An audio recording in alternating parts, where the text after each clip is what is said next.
हम सब लोग भाग्यशाली हैं कि ब्रिगेडियर राजा राम यादव जी और सुबे सिंह जी आज के टॉपिक पे अपने वक्तव्य रखने जा रहे हैं। और जैसा हमेशा तय होता है कि 30 से 40 मिनट, हो सके तो थोड़ा समय दिया जा सकता है। मुख्य वक्ता बोलेंगे और उसके बाद क्वेश्चन आंसर सेशन हम लोग लेंगे। लेकिन सभी साथियों को ध्यान रखना है कि रेलेवेंट क्वेश्चन ही लेना है। अगर रेलेवेंट क्वेश्चन से डिविएट करेंगे तो I be force to remind you कि रेलेवेंट क्वेश्चन पे आया जाए। Brigadier Rajaram Yadav sir, over to you. Sir नमस्कार सभी को। और आज का टॉपिक जो है वो सत्य सत्य की खोज में है। और मेरे फ्रेंड हैं, उन्होंने शायद ज्वाइन कर लिया है या करने वाले होंगे। सुबे सिंह जी इस विषय पे 40 साल से काम कर रहे हैं। ज्ञान व्यापी में भी वो एक थे, सभी धर्मों का उन्होंने ज्ञान है। और एक ट्रस्ट चला रहे हैं, टोटल ट्रूथ चैरिटेबल ट्रस्ट। मैं भी उसका एक मेंबर हूँ।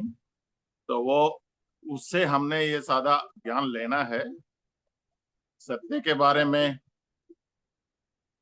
थोड़ा सा वैज्ञानिक दृष्टि से क्या क्या सत्य है प्रकृति की, ब्रह्मांड की, वो मैं शुरू में 5-7 मिनट बोलूंगा, फिर सुबह सिंह को हैंड ओवर करें। तो सत्य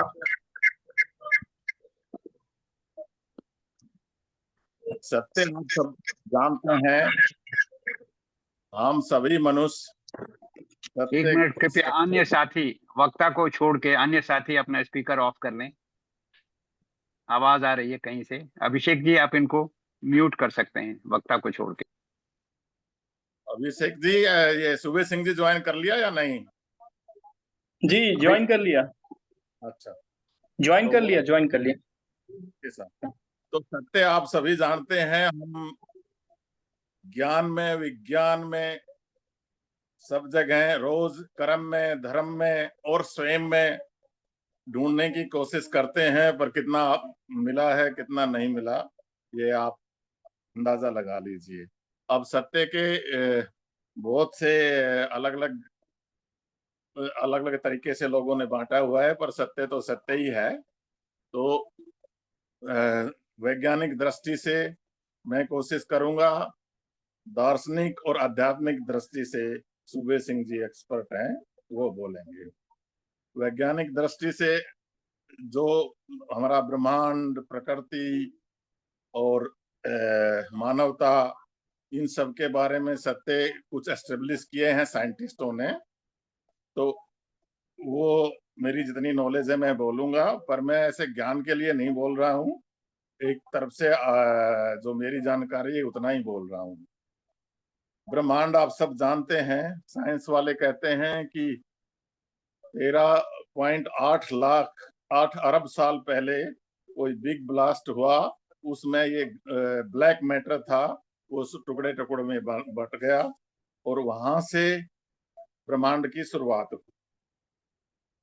उसके बाद जो और आज तक विस्तार जारी है।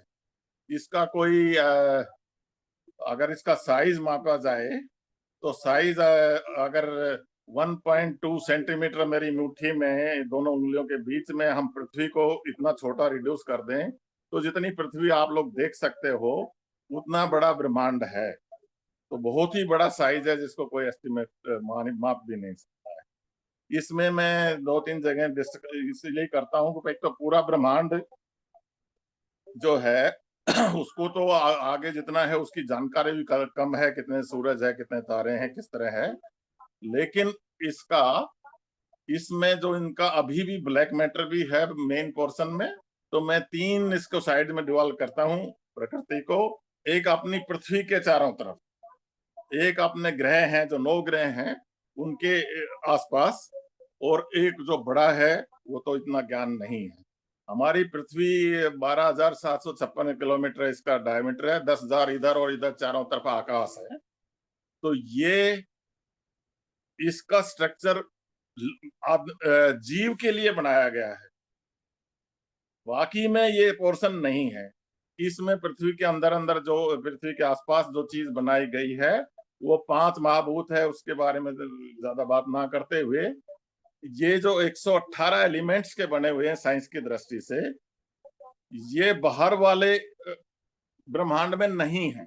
बाहर वाले ब्रह्मांड में करीब करीब 65% हाइड्रोजन है, ब्लैक मैटर ज्यादा है पर जो भी है वो 65% हाइड्रोजन है, 23% इसमें हीलियम है और केवल 2% अलग है, थोड़ा बहुत कहीं पानी के वेपर में है और छोटी मोटी गैस।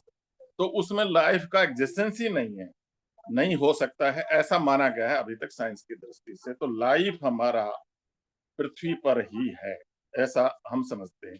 पृथ्वी पर और थोड़े से एविडेंस मिलते हैं कि हमारे ग्रह हैं, अब ये हैं, ये सूर्य से अलग हुए हैं और 4.5 अरब साल पहले पृथ्वी को बताते हैं, और ये अभी भी सूर्य के चारों तरफ घूमते हैं। ऐसे ही 9 के 9 ग्रह का ये हालत है, और उनके अपने चंद्रमा हैं, वो इनसे अलग हुए हैं तो वो इनके चारों तरफ घूमते हैं। इनमें थोड़ा सा डिफरेंस ये है, पृथ्वी अपने ध्रुव पे भी घूमती है और बाकी सब भी है 9 ग्रह, लेकिन इनके चंद्रमा अपने ध्रुव पे नहीं घूमते, वो इनके चारों तरफ घूमते हैं। आपने सुना होगा अभी चंद्रयान 3 गया तो वो डार्क साइड में लैंड करा था इस बार, फर्स्ट बार इंडिया का, तो वो अपने तरफ नहीं घूमते, ये सारे ही चंद्रमा इन सब के, लेकिन पृथ्वी अपने तरफ भी घूमती है और चारों तरफ। तो सबसे बड़ा एविडेंस तो कि ये लाइफ के लिए क्या क्या दिया है पृथ्वी पे भगवान ने, प्रकृति ने, वो ये है कि इसमें गुरुत्वाकर्षण है कि किसी को इधर उधर नहीं जाने देती। फिर इसमें इलेक्ट्रोमैग्नेटिक वेव ऐसी है जो खतरनाक चीजों को दूर से ही रोक लेती है। फिर तीसरा पोर्शन इसमें दिया है, ओजोन लेयर है, कई लेयर हैं, कोई ठंडी कोई गर्म, कोई भी चीज बाहर से आसानी से नहीं आ सकती है और नहीं यहाँ से कोई जा सकती है। तो वो ओजोन लेयर हमें प्रोटेक्शन के लिए दिया है। हम ह्यूमन बीइंग ने उसको डिस्ट्रैक्ट किया है तो जलवायु परिवर्तन वो आया है, वो बाद का इश्यू है। दूसरा उसमें जो हम भूल जाते हैं, वो बहुत इंपॉर्टेंट चीज दी है पर्यावरण के हिसाब से, कि इसमें रीजन दिए हैं, समुद्र दिया है, पहाड़ दिए हैं, नदियां दी है। ये रीजन उसने क्यों दिए हैं कि जैविक विविधता बनाए रखने के लिए कुदरत ने, प्रकृति ने या भगवान ने इनमें ये दिया है कि ये बनाए रखना, ऐसी हालत में रखना बहुत जरूरी है, नहीं तो ये आज जो देख रहे हो ये हालत हो जाएगी। और उसमें जो जैविक विविधता में भी वो मनुष्य को ये कहता है कि उसने बहुत तरह के जीव बनाए हैं। अभी तो कुछ मेरे ख्याल से 40% ही बचे हैं, समुद्र में तो ज्ञान भी बहुत कम है, उसमें भी बनाए हैं। तो ये इसको मेंटेन करना और इसके मिलजुल के रहना, ये मनुष्य को सीख लेनी चाहिए थी, पर शायद हमने इतनी ज्यादा नहीं ली। इसमें जो जैविक विविधता, इसमें जो आप मूल रूप से आप जानते हो कि 5 महाभूत है, और ये छठा जो पदार्थ बनाया है ये ही प्रकृति का प्रबंध के लिए बनाया है। यही मेन चीज है जिसमें सभी जीवों को पैदा करना, सभी जीवों को पालन पोषण करना और सभी जीवों को फिर डिस्ट्रैक्ट करना। इन जीव को हम मोटे तौर पर 3 रूप में देखते हैं। एक प्रोड्यूसर है जो पैदा करता है भोजन भी और इनका रक्षा के लिए या और कुछ भी, वो पेड़ पौधे हैं, वनस्पति है। दूसरा है एनिमल टाइप, वो कंज्यूमर है, वो खाते हैं। और तीसरा जो है ना, वो डीकम्पोजर है कि इसको खत्म करना है तो वो लग जाते हैं। तो उनमें छोटे छोटे माइक्रोब्स और बहुत सी चीजें हैं, उन पर मैं ज्यादा डिटेल में नहीं जाऊंगा। तो प्रकृति शायद हमें ये कहती है कि ये बैलेंस बनाना जरूरी है, ये रखना है। अब हम लोग खेती की और गाय पालन की और पशुओं की जीव कल्याण की बात करते हैं, ये धंधा तो आदमी ने लेना चाहिए, ये धंधा तो प्रकृति का है। प्रकृति और क्या करती है, बाकी उसने जो पानी बनाया है, हवा बनाई है और रहने के लिए पृथ्वी है और आकाश है, इसके साथ साथ जो अग्नि है सूर्य, वो सूर्य से भी आती है। तो ये 4 तो यहाँ फिक्स है, इनको कोई नहीं बदल सकता, पोजीशन बदल जाती है। और 5वीं जो है वो सूर्य से भी हमें मिलती है और बैलेंस बनाए रखती है। अब हम आगे चलते हैं कि ये जो जीव है वैसे 5 टाइप के हैं। एक एनिमल है, एक पेड़ पौधे हैं, एक फंगस है, एक ब्लू ग्रीन algae हैं, और एक माइक्रोब, ये सबसे इम्पोर्टेंट है इसको प्रकृतिया को चालू रखने के लिए। लेकिन इनमें जो प्रकृति ने इनमें दो विशेषताएं दी है सभी इन जीवों को, इंक्लूडिंग आदमी। वो हमें क्लियर होना चाहिए क्यों दी है। वो दी है कि ये नश्वर है, इनको खत्म होना है। और ये, लेकिन उसने फिर ये भी दे दी, नश्वर हो गया तो प्रकृति ये चलेगी कैसे जीव शैली। तो इनको विशेषताएं दी कि तुम अपने जैसा पैदा भी कर सकते। अब हम मनुष्य पे आते हैं शॉर्ट में। मनुष्य को एडिशनल 2 क्वालिटी और दे दी उसने, रचयिता ने। नंबर 1 बुद्धि, मस्तिष्क। तो वो देने से वो इन पे सब पे कंट्रोल करना या उसको बड़ा इंपॉर्टेंट है। दूसरी दी उसको आजादी, प्रकृति ने दी है, भगवान ने दी है आजादी कि भाई तुम कुछ भी करो, तुम राम बनो रावण बनो, लेकिन मैं नहीं टोकूंगा, हम आपस में बेशक टोक लें। तो वो आजादी से उसको घमंड आ गया और प्रकृति को सुपीरियर ना मानते हुए उसने अपने आप को ये सोच लिया, वो भूल गया कि तू नश्वर है, कि मैं ही इसका मालिक हूं। और उसने पालन का रूप छोड़ के इन सब जीवों को उसने राजा का रूप ले लिया और आज की स्थिति या व्यवस्था अपने अनुसार बना ली। इससे सारा नुकसान हुआ है। तो अब ये तो हो गई भौतिक प्रकृति की बात। जो सभी जो नॉन लिविंग है, लिविंग है, वो 118 एलिमेंट्स के बने हुए हैं। लिविंग में फर्क ये है कि उसमें एक डीएनए होता है जो आइडेंटिफिकेशन देता है हर एक। और ये यहाँ तक दिमाग में भी यही 118 है, यहाँ तक शरीर में 118 है। लेकिन कुछ इसके बाद अभौतिक प्रकृति की बात है, वो मैं एक्सपेक्ट करता हूं कि सुबेश सिंह जी उस पर डिटेल में बोलेंगे। और वो ये है कि एक तो हमारा मन, एक हमारा जो सोच और फिर अब बाद में प्राण, आत्मा, परमात्मा, उस तरफ जाने का भौतिक प्रकृति का ज्ञान है, आध्यात्मिक ज्ञान है ये। और इसमें फर्क क्या है कि ये 118 के बने हुए थे अभी तक, और जो आगे जिक्र करेंगे वो अदृश्य है, वो निराकार है। उसका साइंस का कोई रोल, साइंस की समझ में अभी कुछ नहीं आया है। आत्मा कहाँ है, परमात्मा कहाँ है, वो हमारे आध्यात्मिक गुरु हमें सीख के बताएंगे, हमें समझाएंगे। तो ये तो मैं साइंस की दृष्टि से बोला है। अभी 1-2 लाइन और बोल के अगर टाइम है तो मैं ये कहना चाहता हूं कि हमारी जो संस्कृति, सनातन संस्कृति जो डेवलप हुई थी, वो संस्कृति प्रकृति के गोद में हमारे ऋषि मुनियों ने ये सबको समझा। जो मैंने अभी तक बोला है ये तो बहुत बड़ा ज्ञान है। मतलब मैं तो शॉर्ट में इसलिए बोल दिया कि इतना ही टाइम है। ये समझते हुए उन्होंने प्रकृति की गोद में प्रकृति की चीजों को महान मानते हुए, उसको समझते हुए अपनी सभ्यता डेवलप हुई। उसी में जो धार्मिक एक एंगल डेवलप हुआ ये संस्कृति में, वो भी उसी के अनुसार हुआ। और मानवता को बनाने के काफी सिद्धांत हमने डेवलप हुए जो दूसरे धर्म डेवलप होने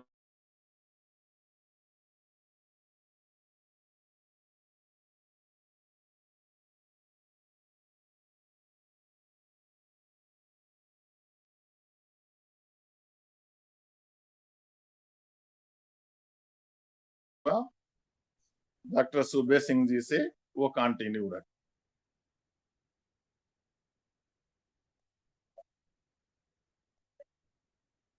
सुबेश सिंह जी, जी सर। आप बोलिए, ऑन कर लीजिए अपना।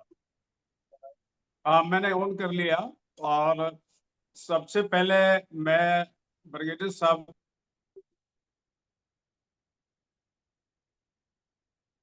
करने का संभव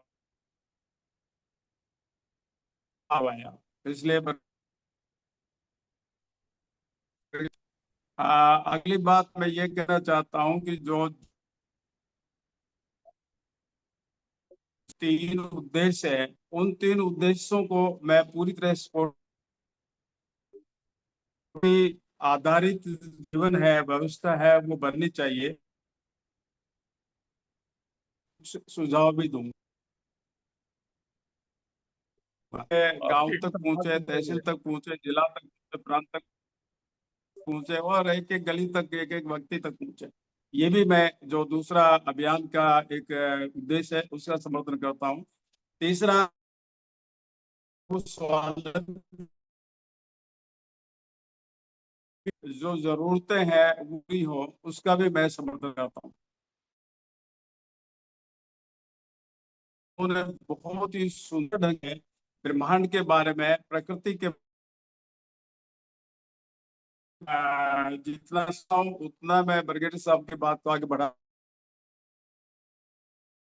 समस्त ब्रह्मांड पृथ्वी के लिए है।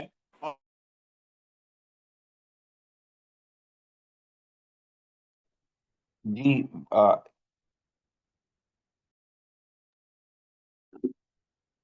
ब्रिगेडियर राजाराम यादव सर, आवाज स्पष्ट आ रही है या श्री जी, मुझे भी लगता है कि आवाज स्पष्ट नहीं आ रही थी और सभी को शायद प्रॉब्लम हो रही है। यादव जी, आपकी आवाज हम लोगों तक बीच बीच में कट के आ रही है, तो पूरा संवाद हम लोगों को नहीं सुन पा रहा। ब्रह्मांड पृथ्वी के लिए और मनुष्य के लिए। अब उन्होंने बहुत ही अच्छे ढंग से बताया कि प्रकृति जो सोलर सिस्टम है उसका ऐसा बना हुआ है कि सारे के सारे सोलर सिस्टम को अगर हम वैज्ञानिक कोई भी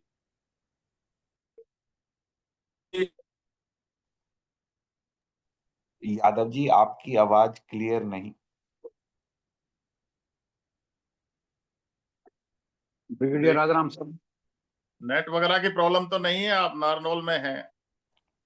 वो हाँ, शायद। डिस्कनेक्ट हो गई, फिर से कनेक्ट कर रहे हैं। एक बार तब तक उनको दोबारा से जोड़ लें।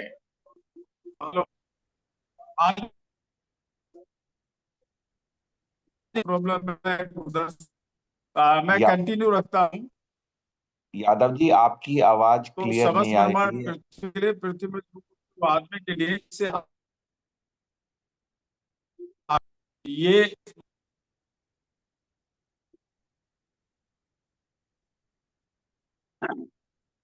ब्रिगेडियर यादव सर, जी सर, आप थोड़ा कंटिन्यू करें तब तक, जब तक वो दोबारा, और ठीक है। अभिषेक या कोई टेलीफोन से उनको बता दें कि कोई प्रॉब्लम आ रही है। जी जी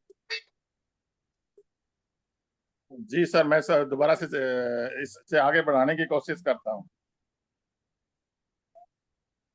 जो जी सर। भौतिक प्रकृति के बारे में मैंने बताया है, अभी थोड़ा सा मैं कोशिश करता हूँ अभौतिक प्रकृति आध्यात्मिक की तरफ जाने की।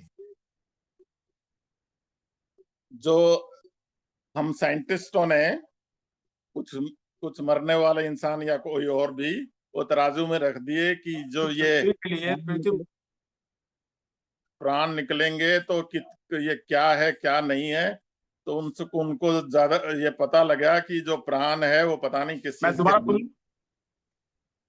किस चीज के बने हैं।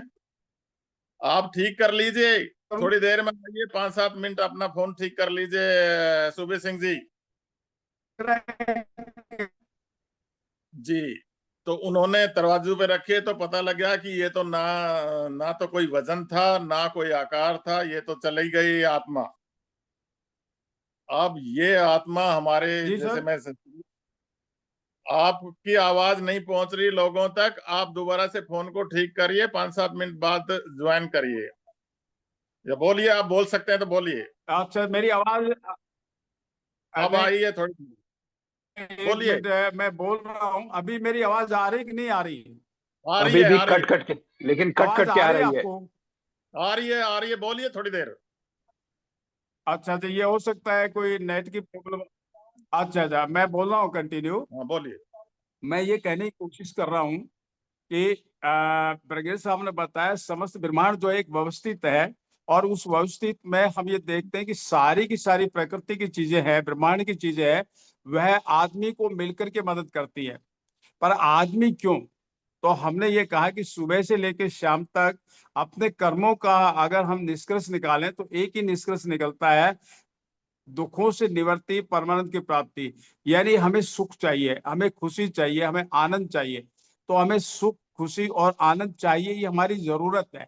और उधर से हम देखते हैं कि पूरी प्रकृति ही इसलिए बनाई गई है कि वह आपको सुख प्रदान,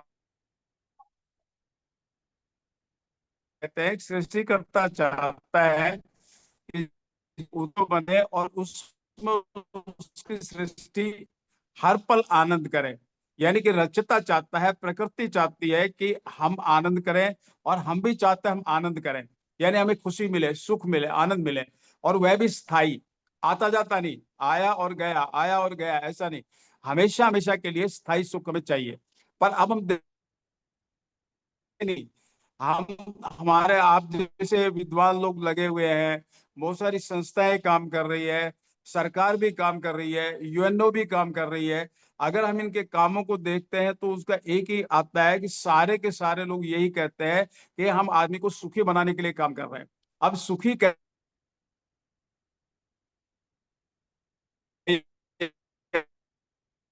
प्रकृति आधारित व्यवस्था हो। अब प्रकृति आधारित व्यवस्था हो तो वह कैसे बने? क्योंकि व्यवस्थाओं को हमने बदल बदल कर देख लिया, व्यवस्थाओं को राजनीति में बदल के देख लिया, समाज में भी बदल के देख लिया। व्यवस्था बार बार बदली गई है, लेकिन व्यवस्थाओं के बदलने के बाद भी परिणाम उतने बढ़िया नहीं आ रहे हैं। तो अब हम क्या करें? तो हम सबसे पहले हमें ये करना है, सच सत्य को जानने के लिए हमें सबसे पहले अपने आप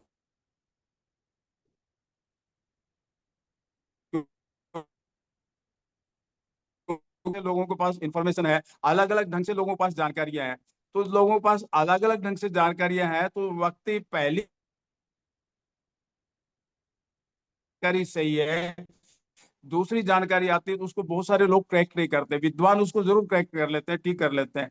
तो आपको पहले अपने आप से बात करनी है, लोगों की सारी जानकारी को रखते हुए, मैं कौन हूँ, कहाँ से आया हूँ, क्यों आया हूँ, मेरा जन्म इस पृथ्वी पे क्यों हुआ है, ये संसार क्या है, इसे कब बनाया, किसने बनाया, कैसे बनाया, क्यों बनाया। यानी इन प्रश्नों के उत्तर हमारे पास होने चाहिए, और प्रश्नों के उत्तर भी वैज्ञानिक कसौटी पर कस के होना चाहिए। क्योंकि यदि हम कोई बात कहते हैं, कथा कहानी सुनाते हैं, तो उससे कोई मीनिंग नहीं है। दो व्यवहारिक, यानी बहुत सारी बात कह दी जाती है लेकिन व्यवहार में नहीं आती है, तो बातों को व्यवहार में भी आना,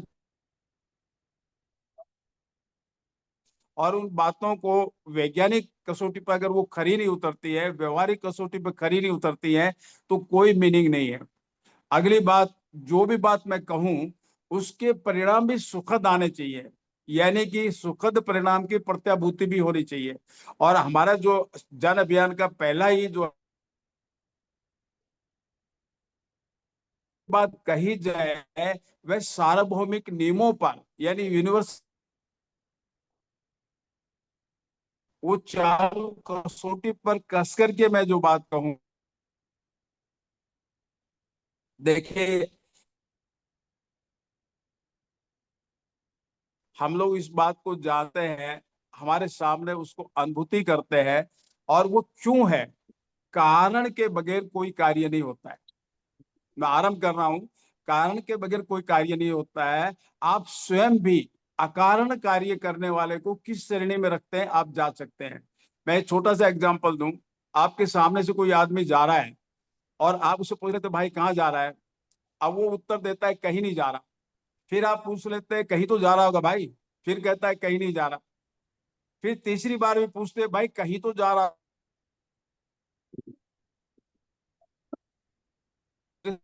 साहब है, या आप जैसे कोई विद्वान आदमी, यानी कि अकारण कार्य करने वाला, कहीं नहीं जा रहा, जा रहा है कहीं नहीं जा रहा, जा रहा है कहीं नहीं जा रहा, इसका अर्थ यह हुआ कि वो अकारण कार्य कर रहा है। तो अकारण कार्य करने वाले को हम किस श्रेणी में रखते हैं? हम देखते हैं कि अकारण कोई भी आदमी कार्य करता है, उसको हम मूर्खों की श्रेणी में रखते हैं या पागलों की श्रेणी में रखते हैं। तो कार्य हुआ है, और कार्य हुआ है आपका स्वयं में स्वयं होना ही इस बात को सिद्ध करता है कि आप है और ब्रह्मांड है। ये हम रोज अनुभूति करते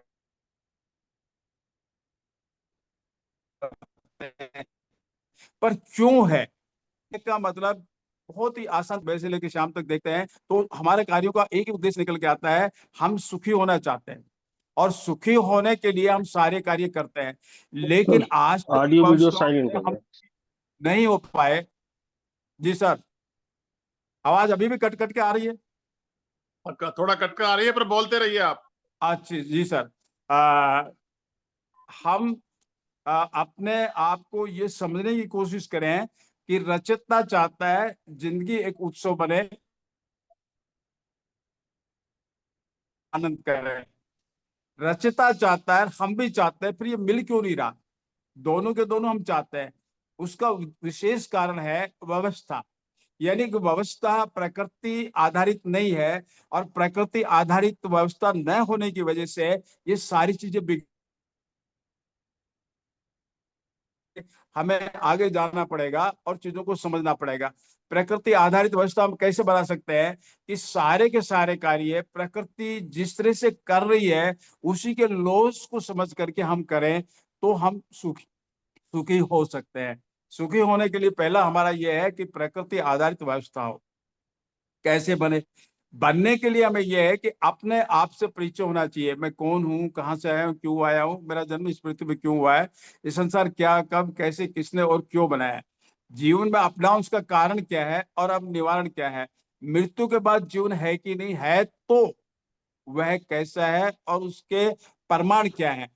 तो ये पूर्ण संपूर्ण सत्य इन चार प्रकार के प्रश्नों में आ जाता है और इन प्रश्नों के उत्तर हम टोटल ट्रूथ के माध्यम से देते हैं। तो हम आरंभ करते हैं पहले प्रश्न से ही, यानी कि जब ये सृष्टि है तो ये सृष्टि क्यों है ये हमने क्लियर कर लिया, लेकिन हमें जो चाहिए वो हमें क्यों नहीं मिल रहा। आप आराम से और ध्यान से अपनी समझ से देखिए, एक कार्य को करने के लिए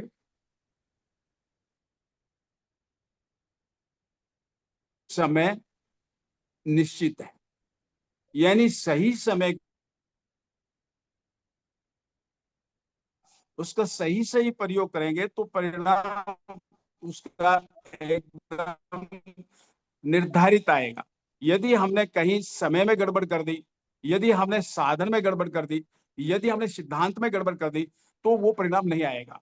तो सही समय को अगर आप देखेंगे, हम कृषि की बात करते हैं, मैं भी एक किसान परिवार से हूँ, कृषि के साथ में हम समझते हैं यदि अभी फसल बोने का समय है, थोड़े समय पहले बाजरा बोया, अगर वो बाजरा हम 1-1.5 महीने पहले नहीं बोते और 15-20 दिन और छोड़ के बोना चाहेंगे तो उतनी अच्छी फसल नहीं मिलेगी। यानी समय बहुत ही महत्वपूर्ण चीज है। हाँ बोलिए, बीच बीच में कट रहा है, पर आप बोलिए, क्लियर करिए, थोड़ा मोटे मोटे पॉइंट बोलिए। सर, बीच बीच में कुछ ऐसा लग रहा है, कोई डिस्टर्ब हाँ, हो रहा है। कट रहा है। बोलिए बोलिए, आप बोलते रहिए। हाँ, मैं अपनी बात आप तक पहुंचाने की कोशिश करूंगा। सही समय के ऊपर यदि हम कोई काम करते हैं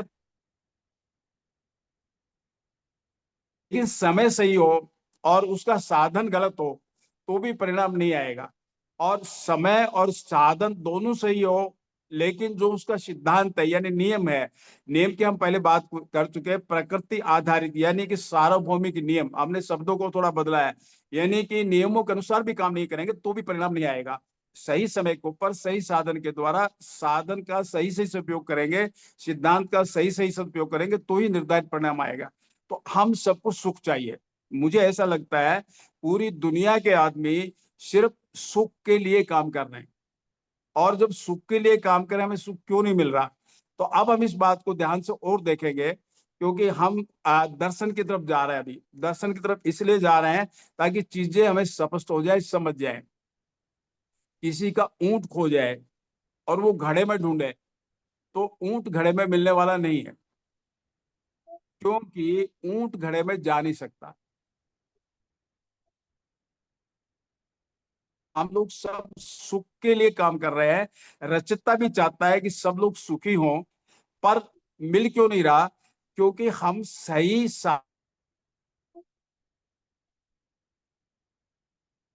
ऊंट घड़े में नहीं मिल सकता। अब ध्यान से देखिए और समझिए, हमारा जो ये शरीर है, इस ब्रह्मांड में हम भोग भोगने, यानी कि जिसको भोग भोगने की इच्छा हम लोग अंदर रखे हुए हैं, वह करने नहीं आए। हम इस ब्रह्मांड के अंदर पूर्णता की प्राप्ति को प्राप्त करने के लिए आए हैं, पूर्णता की प्रक्रिया से प्रसार होने के लिए आए हैं। अब आप कोई भी चीज को ध्यान से देखिए, घर में माँ बहन सब्जी बना है, डॉक्टर एक दवाई देता है, उसकी एक प्रक्रिया है। खेती किसान जो खेती करते हैं, उसकी एक प्रक्रिया है। जब तक हम उस परिणाम नहीं आएगा, ये बहुत महत्वपूर्ण है।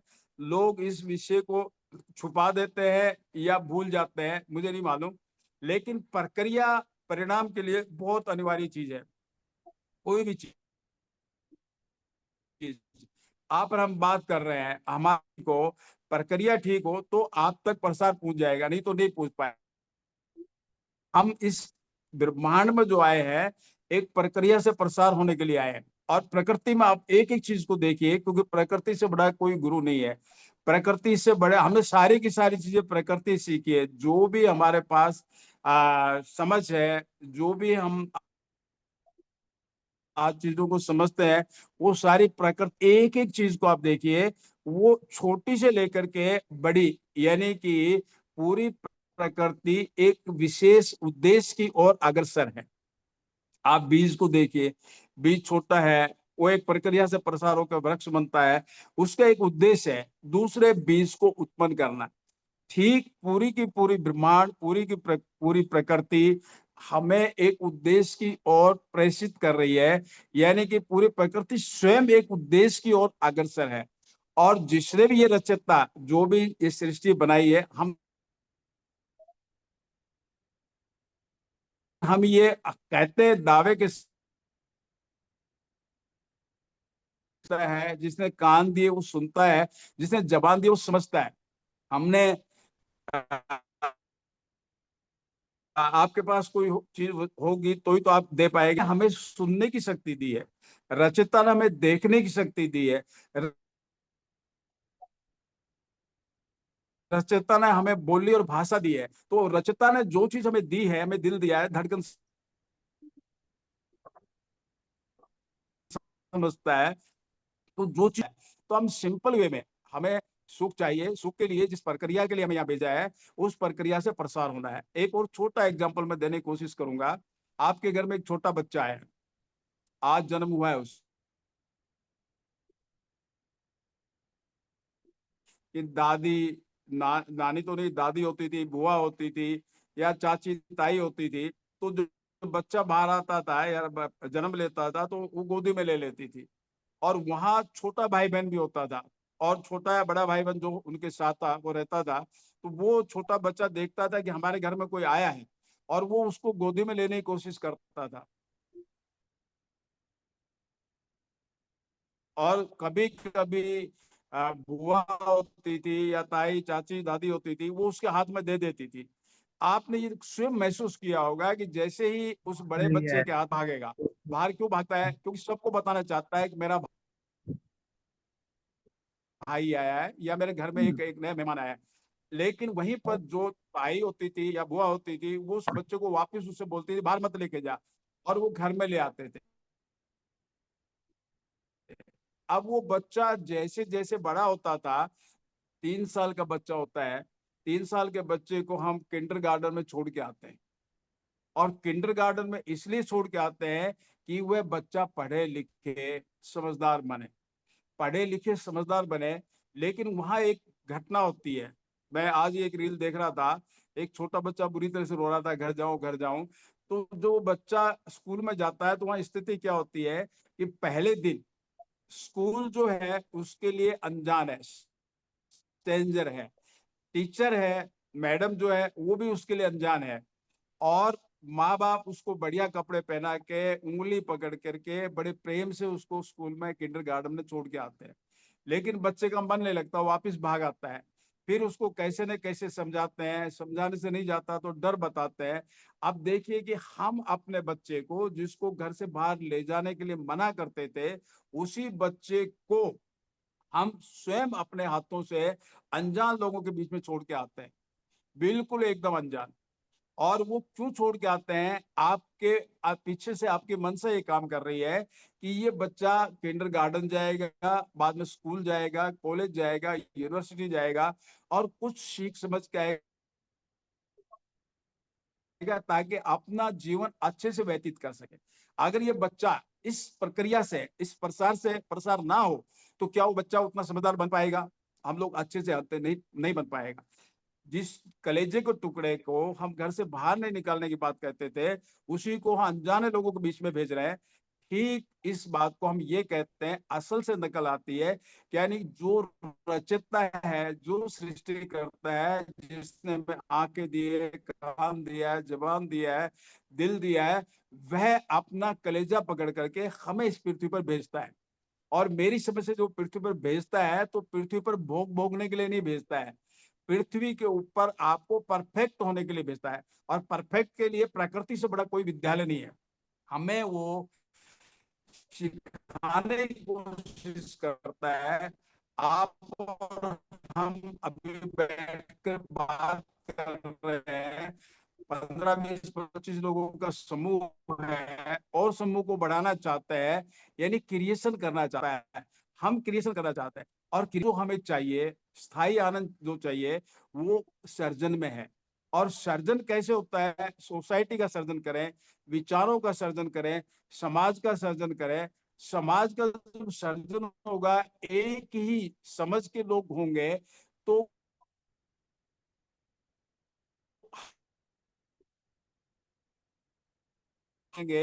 तो हमें शांति के परम में कुछ चीजें करने का मौका मिलता है। शांति के टाइम ही जो है वो पृथ्वी के ऊपर तो पूर्णता की प्रक्रिया से प्रसार होने के लिए आए हैं। और पूर्णता की प्रक्रिया से प्रसार हुए बिना सृष्टि का एक भी कार्य परिणाम नहीं लाता है। आप कोई भी कार्य आप देख लीजिए, आप गाड़ी चलाइए, आप कोई सोसाइटी बनाइए, कोई ट्रस्ट बनाइए, तो आपको एक प्रक्रिया से प्रसार होना पड़ेगा। हम इस वक्त एक प्रक्रिया से प्रसार हो, केवल एक चीज में सिद्ध होना है, सर्जन में। और क्रिएशन और सर्जन भी प्रकृति आधारित हो। सर ने समझ लिया और काफी काफी प्रकृति के डिस्टरबेंस हो अनुसार। रहा है सुबीर सिंह जी, काफी जी सर। डिस्टरबेंस हो रहा है। आप पॉइंट फॉर्म में अपने 3 4 पॉइंट बता दीजिए, काफी बीच में सुनाई नहीं आ रहा है। मैं 3 4 पॉइंट ये बताता हूँ। समस्त ब्रह्मांड पृथ्वी के लिए, पृथ्वी में जो कुछ आदमी के लिए, आदमी सुख के लिए, स्थायी सुख के लिए, आनंद के लिए उत्पन्न किया है। और पृथ्वी के ऊपर जब वो आया है, तो पृथ्वी पर एक प्रक्रिया से प्रसार होने आया है, भोग भोगने नहीं आया। प्रक्रिया से प्रसार होने के बाद जब उसको पूर्णता प्राप्त होगी और वो सर्जन में क्रिएशन करने के लिए आया, क्रिएशन में दक्ष होने के लिए आया। हम यह क्रिएशन करें, सोसाइटी का करें, समाज का करें, या किसी भी चीज का क्रिएशन करें, इनोवेशन करें, क्रिएशन और इनोवेशन जो हम करेंगे, तो हमें उस इफेक्ट होंगे। मैं अगली बात कहता हूँ, मोक्ष। मोक्ष जो है वो ऐसी चीज नहीं है कि हम किसी में विलय हो जाएंगे। मोक्ष ऐसा भी नहीं है कि हम भाट चारण बन जाएंगे, कि रचयिता की स्तुति प्रशंसा करते रहेंगे। मोक्ष ऐसी भी वस्तु नहीं है। मोक्ष जो है उसमें अमरता, यानी आप हैं तो मोक्ष आपके काम का है, आप ही नहीं है तो मोक्ष किसी काम का नहीं है। मोक्ष में आप हैं, अमरता भी है, लेकिन आप स्वतंत्र नहीं है तो भी किसी काम के नहीं है। अमरता भी चाहिए, स्वतंत्रता भी चाहिए, वहां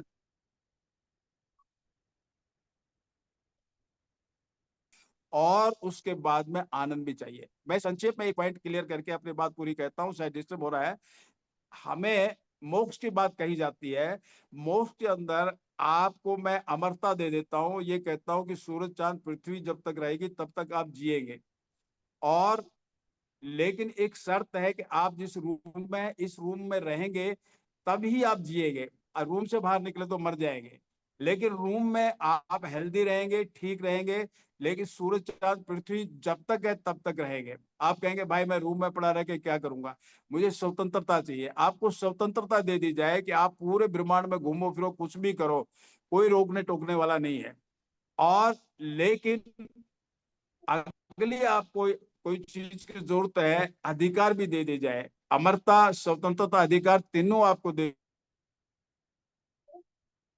दी जाए, लेकिन वहां एक शर्त रख दी जाए कि आप डल्लब के डबल गद्दे पर एसी रूम में सोएंगे खाएंगे, या आप दाल बाटी खाएंगे, या आपका स्वादिष्ट व्यंजन वो खाएंगे, टेस्ट नहीं आएगा।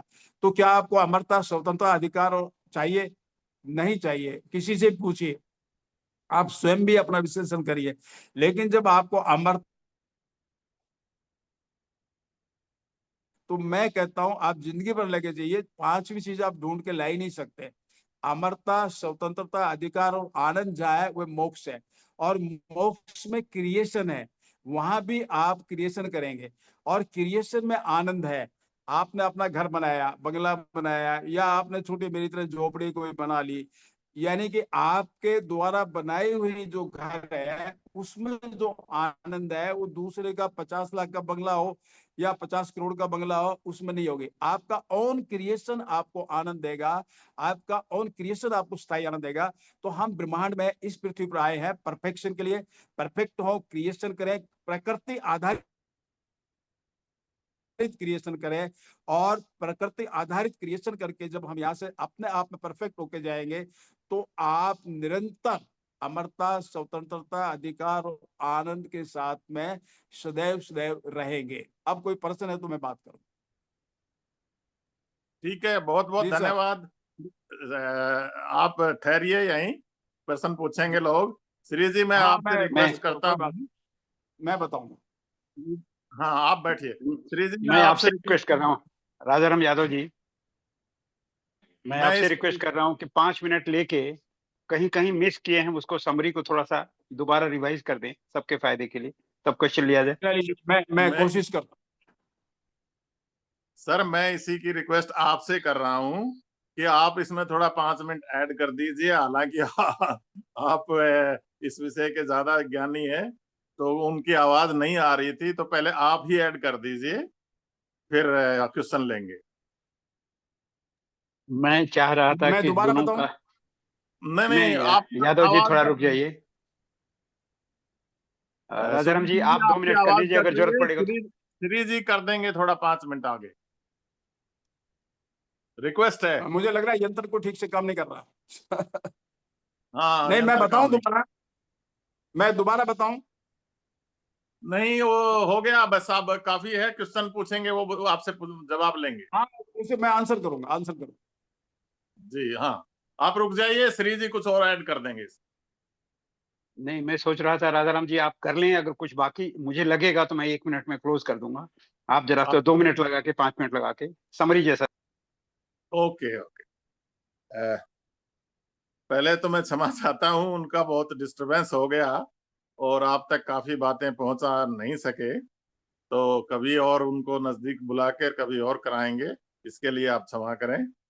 और जो उन्होंने बात कही वो इस तरह की, ये कहना चाह रहे हैं कि जो मनुष्य को मनुष्यता की ओर ले जाने के लिए जो हमारे सनातन में और जो हमारे को विद्या दी जाती थी, उसमें 2 तरह का ज्ञान था। एक ज्ञान था भौतिक प्रकृति का, जो जो आप देख सकते हैं, जो साइंस की दृष्टि से समझ सकते हैं, उसका ज्ञान करीब करीब हमारी इसमें वैसा ही था जैसा कि आज साइंस सिद्ध कर रही। दूसरा ज्ञान था अभौतिक या आध्यात्मिक, और वो ज्ञान भी जरूरी है मनुष्य को मनुष्य बनाने के लिए, क्योंकि उसके बगैर वो फिर इस तरह नहीं आया गया। तो उस ज्ञान के बारे में जो हमारे को जरूरत है आज मनुष्य को मनुष्य बनाने के लिए, हमने उस ज्ञान को लेना है।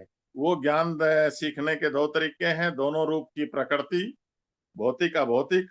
और अभौतिक क्योंकि हम साइंस की दृष्टि से सिद्ध नहीं कर चुके हैं, और उसका ज्ञान हमारा आध्यात्मिक की दृष्टि से आता है, तो मनुष्य को मनुष्य बनाए। अब मनुष्य जो प्रकृति कहती है कि मनुष्य का क्या काम है, मनुष्य जो ये जीव व्यवस्था की हुई है प्रकृति ने, उसका पालन करने के लिए प्रकृति ने मनुष्य बनाया है। और हम उसका पालन करने के लिए कैसे जाएं, तो हमारी जो शुरू से ही शिक्षा विद्या थी पहले गुरुकुलों में और इस तरह की, वो और व्यवस्था बनी थी कि ये ऐसे ऐसे काम करना है, हमें प्रकृति के साथ रहना है, वो व्यवस्थी आप आज फिजिकल फॉर्म में शायद नहीं आ सकती है, लेकिन उसका हम कहीं से थोड़ा थोड़ा शुरुआत उसकी तरफ मुड़ते रहें, तो ये है। तो प्रकृति का ज्ञान तो मैं तो ऐसा चाहता हूं कि आप फ्यूचर में हम एटलीस्ट नेक्स्ट जनरेशन को तो हम प्रकृति का ज्ञान भी स्कूलों से, कॉलेजों से, गुरुकुलों से शुरू करते हुए और समाज में भी दें। और दूसरा जो आध्यात्मिक ज्ञान जिनका वो जिक्र कर रहे थे और आगे करना था उन्होंने, वो ज्ञान भी हम दें इसको कि भाई तुम मनुष्य का क्या किस लिए बनाया है, मनुष्य को मनुष्यता के हिसाब से जीना है और उसका लक्ष्य पूरा करने के लिए मनुष्यता तक के हिसाब से नहीं जिएगा तो वो इधर उधर भटक जाएगा, जैसे आज का मनुष्य भटक रहा है। तो वहां तक पहुंचने का ये रास्ता कोशिश कर रहे हैं जिसमें आध्यात्मिक है और वो है। श्री जी आप ऐड कर दीजिए कुछ 2-4 लाइन ताकि लोग समझ सकें। धन्यवाद। यादव साहब, दोनों जी। यादव साहब ने बहुत सुलझे हुए शब्दों में हम लोगों को ब्रह्मांड ज्ञान या ब्रह्म ज्ञान देने की चेष्टा की। 3 शब्द, देश, काल और परिस्थिति, अपने शब्दों में यादव साहब ने बहुत बढ़िया से समझाया था। जो कुछ भी हो रहा है प्रकृति में, देश, काल और परिस्थिति का बहुत इंपॉर्टेंट भाग है। कब क्या होना है, कैसे होना है, प्रकृति बेहतर जानती है।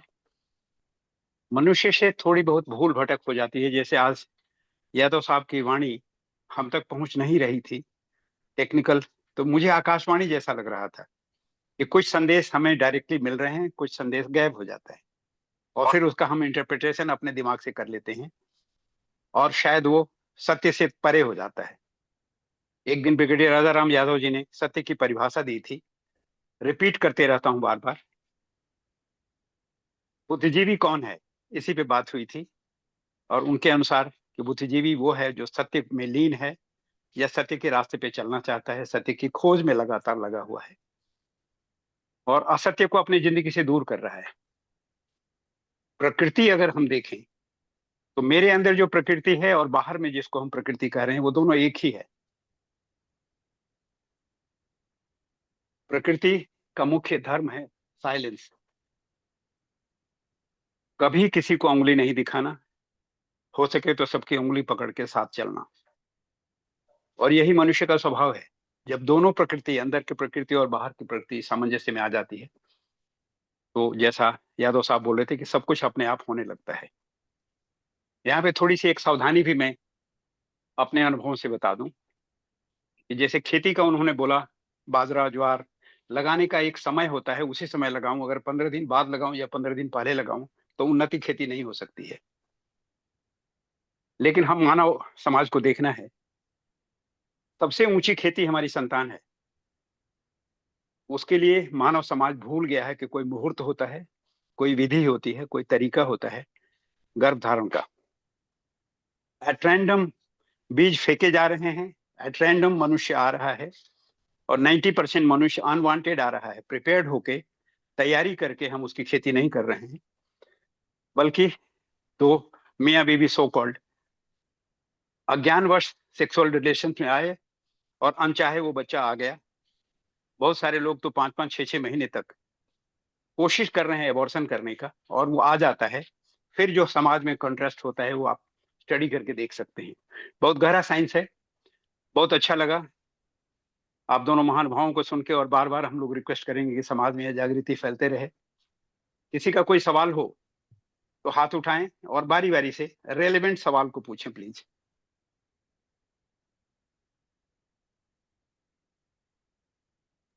Professor Yogendra Yadav, early bird as ever, आप अपने सवाल पूछें प्लीज।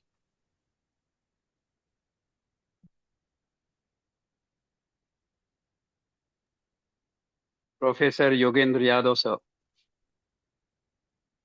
अनम्यूट करें और सवाल पूछें। इनम्यूट नहीं किया था। ठीक ठीक, अभी आ रही है आवाज? बिल्कुल, आ बहुत रही सुंदर आ रही। हाँ, तो श्री जी ऐसा था कि दो दो यादव साहब थे, तो मैंने कहा तीसरे को भी यही निपटा देते साथ की साथ। तो मेरा एक तो इन्होंने कहा कि प्रकृति है और प्रकृति के रचयिता हैं, जिसने इसको रचा है। तो और दोनों ही चीजें हैं, एक साइंस की बात कर रहे हैं डॉक्टर राजाराम जी, और आध्यात्मिक बात कर रहे हैं सुबे सिंह जी। तो ये प्रकृति का रचयिता कौन है, इस पे थोड़ा सा हमें असमंजस है कि कोई रचयिता है या प्रकृति अपने आप बनी। जैसे राजाराम जी ने कहा कि भाई ब्रह्मांड ऐसे बना ऐसे बना, और विज्ञान भी कहता है, विज्ञान में कहीं रचयिता का जिक्र नहीं है। तो आ, तो इस पे थोड़ा सा अगर सुबे सिंह जी प्रकाश डालें कि रचयिता से उनका क्या मतलब है और वो है कहाँ पे।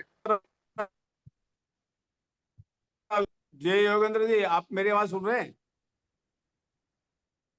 हाँ, जी बोलिए सुबह सिंह। मैं ये कह रहा हूँ कि जिसने आंख दी है वो देखता है, जिसने कान दिया वो सुनता है, जिसने जबान दिया वो समझता है। कोई भी जबान हो, हिंदी, अंग्रेजी, उर्दू, पंजाबी, फारसी, फ्रेंच, कोई भी हो। और जिसने दिल दिया वो दिल की धड़कन जानता है। मैं ऐसे भगवान को नहीं मानता हूँ जिन्होंने प्रतिमा बना करके रखा हुआ है। प्रतिमाएं जरूर उनको भगवान करके नहीं मानता हूँ, उनसे मैसेज लेता हूँ, उनसे संदेश लेता हूँ, संदेश को समझने की कोशिश करता हूँ कि फला प्रतिमा क्या मैसेज कन्वे कर रही है। तो जिसने आंख सुनता है, जिसने जबान दिया वो समझता है, जिसने दिल दिया वो दिल की धड़कन को जानता है। आप आराम से बैठिए और उससे बचपन में चीजें मांगी है, वैसे ही हम उससे कहे रचयिता हम नहीं जानते तू कहाँ रहता है, क्या करता है, छोटा है, मोटा है, काला है या गोरा है, नीचे रहता है, ऊपर रहता है, हम में रहता है, बाहर रहता है, हमें नहीं पता। लेकिन आप हमें ये बताने की कोशिश करें। मैं आपको एक बहुत सुंदर बात कहना चाह रहा हूँ। संवारता, आप अपने आप से बात करना शुरू करें और आप रचयिता से इस फेथ में, इस विश्वास में बात करना शुरू करें कि तूने आंख दी, देखता है। और मेरा होना जो है, देखिए मेरा होना अपने आप नहीं है, मैं कुछ जानता हूं। मेरी समझ में, मेरी जानकारी में किसी ने भी, मेरी जान पहचान के आदमी ने ये ब्रह्मांड नहीं बनाया। सब कोई ना कोई है। ये फेथ करके मैं उसको सृष्टिकर्ता मानता हूं। जी सर। नहीं, मेरा इस पे ये आता है कि प्रकृति ही तो सब कुछ कर रही है, तो प्रकृति के अंदर ही है सारी चीजें, कोई एक सिंगल कोई रचयिता नहीं है, ये सारी चीजें नहीं, प्रकृति की आप जो मिलके। प्रकृति को मान के चले, उससे मैं ऐतराज नहीं है। जी लेकिन एक एग्जाम्पल और दूं, आप ध्यान से सुनिए।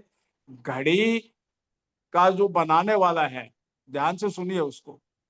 घड़ी का जो बन उसमें घड़ी का अपने आप में कोई भी, यानी घड़ी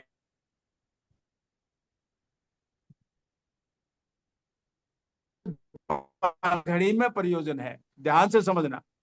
यानी कि ये प्रकृति जो भी है, इसका अपने आप में प्रयोजन नहीं है, लेकिन जिसने इसको बनाया है उसके प्रयोजन में वो कार्य कर रही है।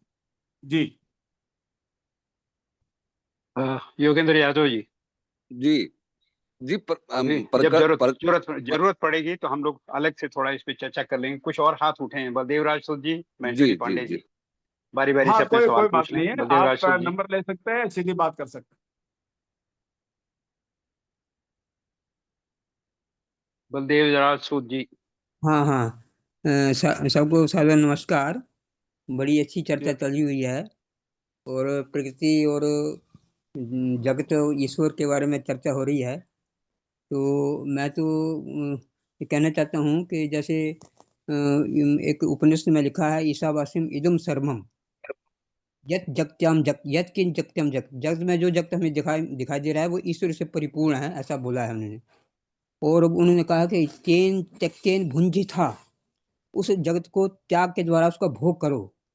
माँ गृधा, उसमें लिपायमान मत हो, क्योंकि कस्य शुद्ध धन आदि भोग्य पदार्थ में किसी के नहीं, वो एकदम यहीं रह रहे हैं। एक तो बात ये है। तो ये सारा जगत ईश्वरमय है। ये हमारा उपनिषद बोलता है। दूसरा, गीता में भगवान ने कहा है कि जो मेरी 8 प्रकार की प्रकृति है, उन्होंने कहा है कि भूमि, जल, अग्नि, वायु, आकाश, ये 5 तत्व मानते हैं हम। उसके साथ उन्होंने जोड़ दिया है कि मन, बुद्धि, अहंकार, ये मेरी 4 प्रकार की प्रकृति है। ये प्रकृति जो है जड़ प्रकृति है, और जो चेतन प्रकृति है वो जीव है। जब जीव उस शरीर में आ जाता है तो चेतन हो जाता है शरीर, अन्यथा जड़ हो जाता है। तो ये 8 प्रकार की प्रकृति भगवान ने बताई है, तो इसके बारे में आपका क्या कहना है?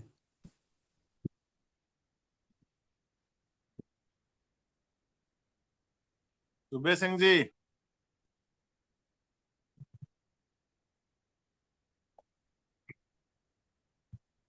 आप कुछ बोलना चाहेंगे ब्रिगेडियर यादव सर? सर मैं तो लेकिन मैं कुछ कोशिश करता हूँ। अगर आप बोलना चाहें तो बोल सकते हैं, पर मैं योगेंद्र जी से का जो क्वेश्चन था वो मैं आंसर तो नहीं, पर मैं एक थोड़ा सा एक्सप्लेनेशन देना चाहता हूँ कि जो ये ब्रह्मांड बना है, प्रकृति बनी है, और जो ये रचयिता ने जिस हिसाब से भी बनाया है, अब देखिए प्रकृति के लिए, जीव के लिए क्या क्या दिया है, तो ये ऐसा तो है नहीं कि अपने आप हो गया, जरूर कोई सुपर पावर है, और वो सुपर पावर डबल भी नहीं हो सकती। एक ईश्वरीय सिद्धांत को हम मानते हैं, या सारे धर्म करीब करीब एक ईश्वरीय सिद्धांत को मानते हैं, तो सुपर पावर बगैर इसका कौन बनाएगा और कौन मैनेजमेंट करेगा? ठीक है, वो साइंस में ये कहते हैं कि एक बिग बैंग थ्योरी है, ऐसे ऐसे बन गया, पर उसके बाद तो देखिए हमारी जो धरती है जिस पर जीव दिया है, उसमें उसने लेयर दी है प्रोटेक्शन के लिए। उसने सारी चीज ऐसे दी है कि पानी, वाटर सब यहीं क्यों दिया है? ऐसा तो कोई इतना आसान नहीं है कि अपने आप ऐसे हो गया होगा। तो मैं ज्यादा आंसर तो नहीं दे सकता आध्यात्मिक विषय में, तो श्री जी शायद दे सकते हैं। मैं ये कहना चाहता हूँ कि ये शो करता है कोई सुपर पावर है, आप ईश्वर कह लीजिए, जो कह लीजिए, वो आपकी मर्जी। धन्यवाद। अभी थोड़ा सा हम लोग पॉइंट पे आएंगे। साइंस हमेशा कॉज एंड इफेक्ट की बात करता है, लेकिन आज जो चर्चा हो रही है वो साइंस से परे होके, साइंस के सहारे लेके, जहाँ साइंस रुक जाता है वहां अध्यात्म शुरू होता है, उस पर चर्चा हो रही थी। बलदेव राज सूद जी के सवाल के जवाब में एक्चुअली अगर झांक के देखें तो सवाल नहीं है, बहुत सारी मान्यताएं हैं। ईशावाक्य उपनिषद ने क्या कहा, गीता ने क्या कहा, या सुबे सिंह यादव जी का भी है कि बहुत सारी चीजें अपनी मान्यताएं बन जाती हैं। और जहां अपनी मान्यताएं बन जाती हैं कि मैं ऐसा हूं, मैं वैसा हूं, मैं इसमें विश्वास नहीं करता हूं, उसमें विश्वास करता हूं, फिर दूसरे से टकराहट होने लगती है। प्रकृति में कहीं टकराहट नहीं है, सब अपने अपनी गति से अपने अपने कर्म में लगे हुए हैं। तो हम लोगों का भी यही फर्ज होता है कि यहाँ पे अपने अपनी मान्यताओं को लेके कि मेरी मान्यता आपसे सुपीरियर है, वहीं पे हम बहस में फंस जाते हैं। उसको अवॉइड करना चाहिए। हाँ, आपकी मान्यता कुछ है तो स्टेट कर दो और बस छोड़ दो। महेश्वरी पांडे जी, आपका कोई सवाल? जी जी, आ, मेरा सवाल ये है कि अभी प्रकृति की बातें हो रही हैं, तो जैसा मैंने सुना है कि ये अति प्राचीन काल से इन सब विषयों में मत भिन्नता रही है, और एक समय कहावत बन गई थी कि नास्यो मुनिर यस्य मतर्न भिन्ना, वह मुनि ही नहीं है जिसकी मत भिन्न न हो। तो विभिन्न पंथ, संप्रदाय, सिद्धांत वेदों से ही निकले हैं। तो इसमें जाहिर सी बात है, कोई किसी मत में विश्वास करता है, कोई किसी मत में विश्वास करता है। तो मेरा सवाल ये है कि अ, हम ऐसा पढ़े हैं कि जीव, प्रकृति और ब्रह्म तीनों अनादि हैं, अनादित्व हैं। इनका न आदि है न अंत है। ये शक्तियां तीनों में नहीं थी। तो जीव को किसने बनाया, प्रकृति को किसने बनाया, ईश्वर को किसने बनाया, ये सवाल यहाँ खारिज हो जाता है। और दूसरी बात कि हमें किसने बनाया, इसका गीता में अध्याय 8 में श्लोक 6 में भगवान श्री कृष्ण ने बताया है कि यं यं वापि स्मरन् भावं त्यजन्ते त्यजत्यन्ते कलियुगं तं तमेव कौन्तेय सदा तद्भाव भावतः। यानी जैसा हम भावना करते हैं वैसा कलेवर ले लेते हैं, यानी वो हमारे हाथ में है कि हम कैसा शरीर धारण करेंगे। तो हमें नाक दिया, कान दिया, ये सब बातें यहाँ खारिज हो जाती हैं। इस पर मैं आप लोगों का स्पष्टीकरण चाहूंगा। धन्यवाद। मुझे ऐसा लग रहा है कि ये सब हम कुछ अपनी मान्यताएं स्टेटमेंट पे जा रहे हैं और फिर सवाल उससे कुछ बन नहीं पा रहा, लेकिन फिर भी इस सवाल का जवाब लिया जाएगा। मैं सोच रहा हूँ कि राकेश मनचंदा जी हाथ उठाए हैं, अगर कोई सवाल है तो स्पेसिफिक हो, कोई स्टेटमेंट हो तो बता दें कि ये मेरा स्टेटमेंट है, मेरा अनुभव है, ताकि उस पर चर्चा ना हो। क्योंकि सबकी मान्यताएं, सब लोग यही कह रहे हैं कि सबकी मान्यताएं अलग अलग हो चुकी हैं, इसीलिए ब्रह्मांड से हम थोड़ा अलग हो गए हैं। लगता है कि मेरे अनुसार ब्रह्मांड चलना चाहिए, कि ब्रह्मांड को जी हम समझ नहीं पा रहे हैं।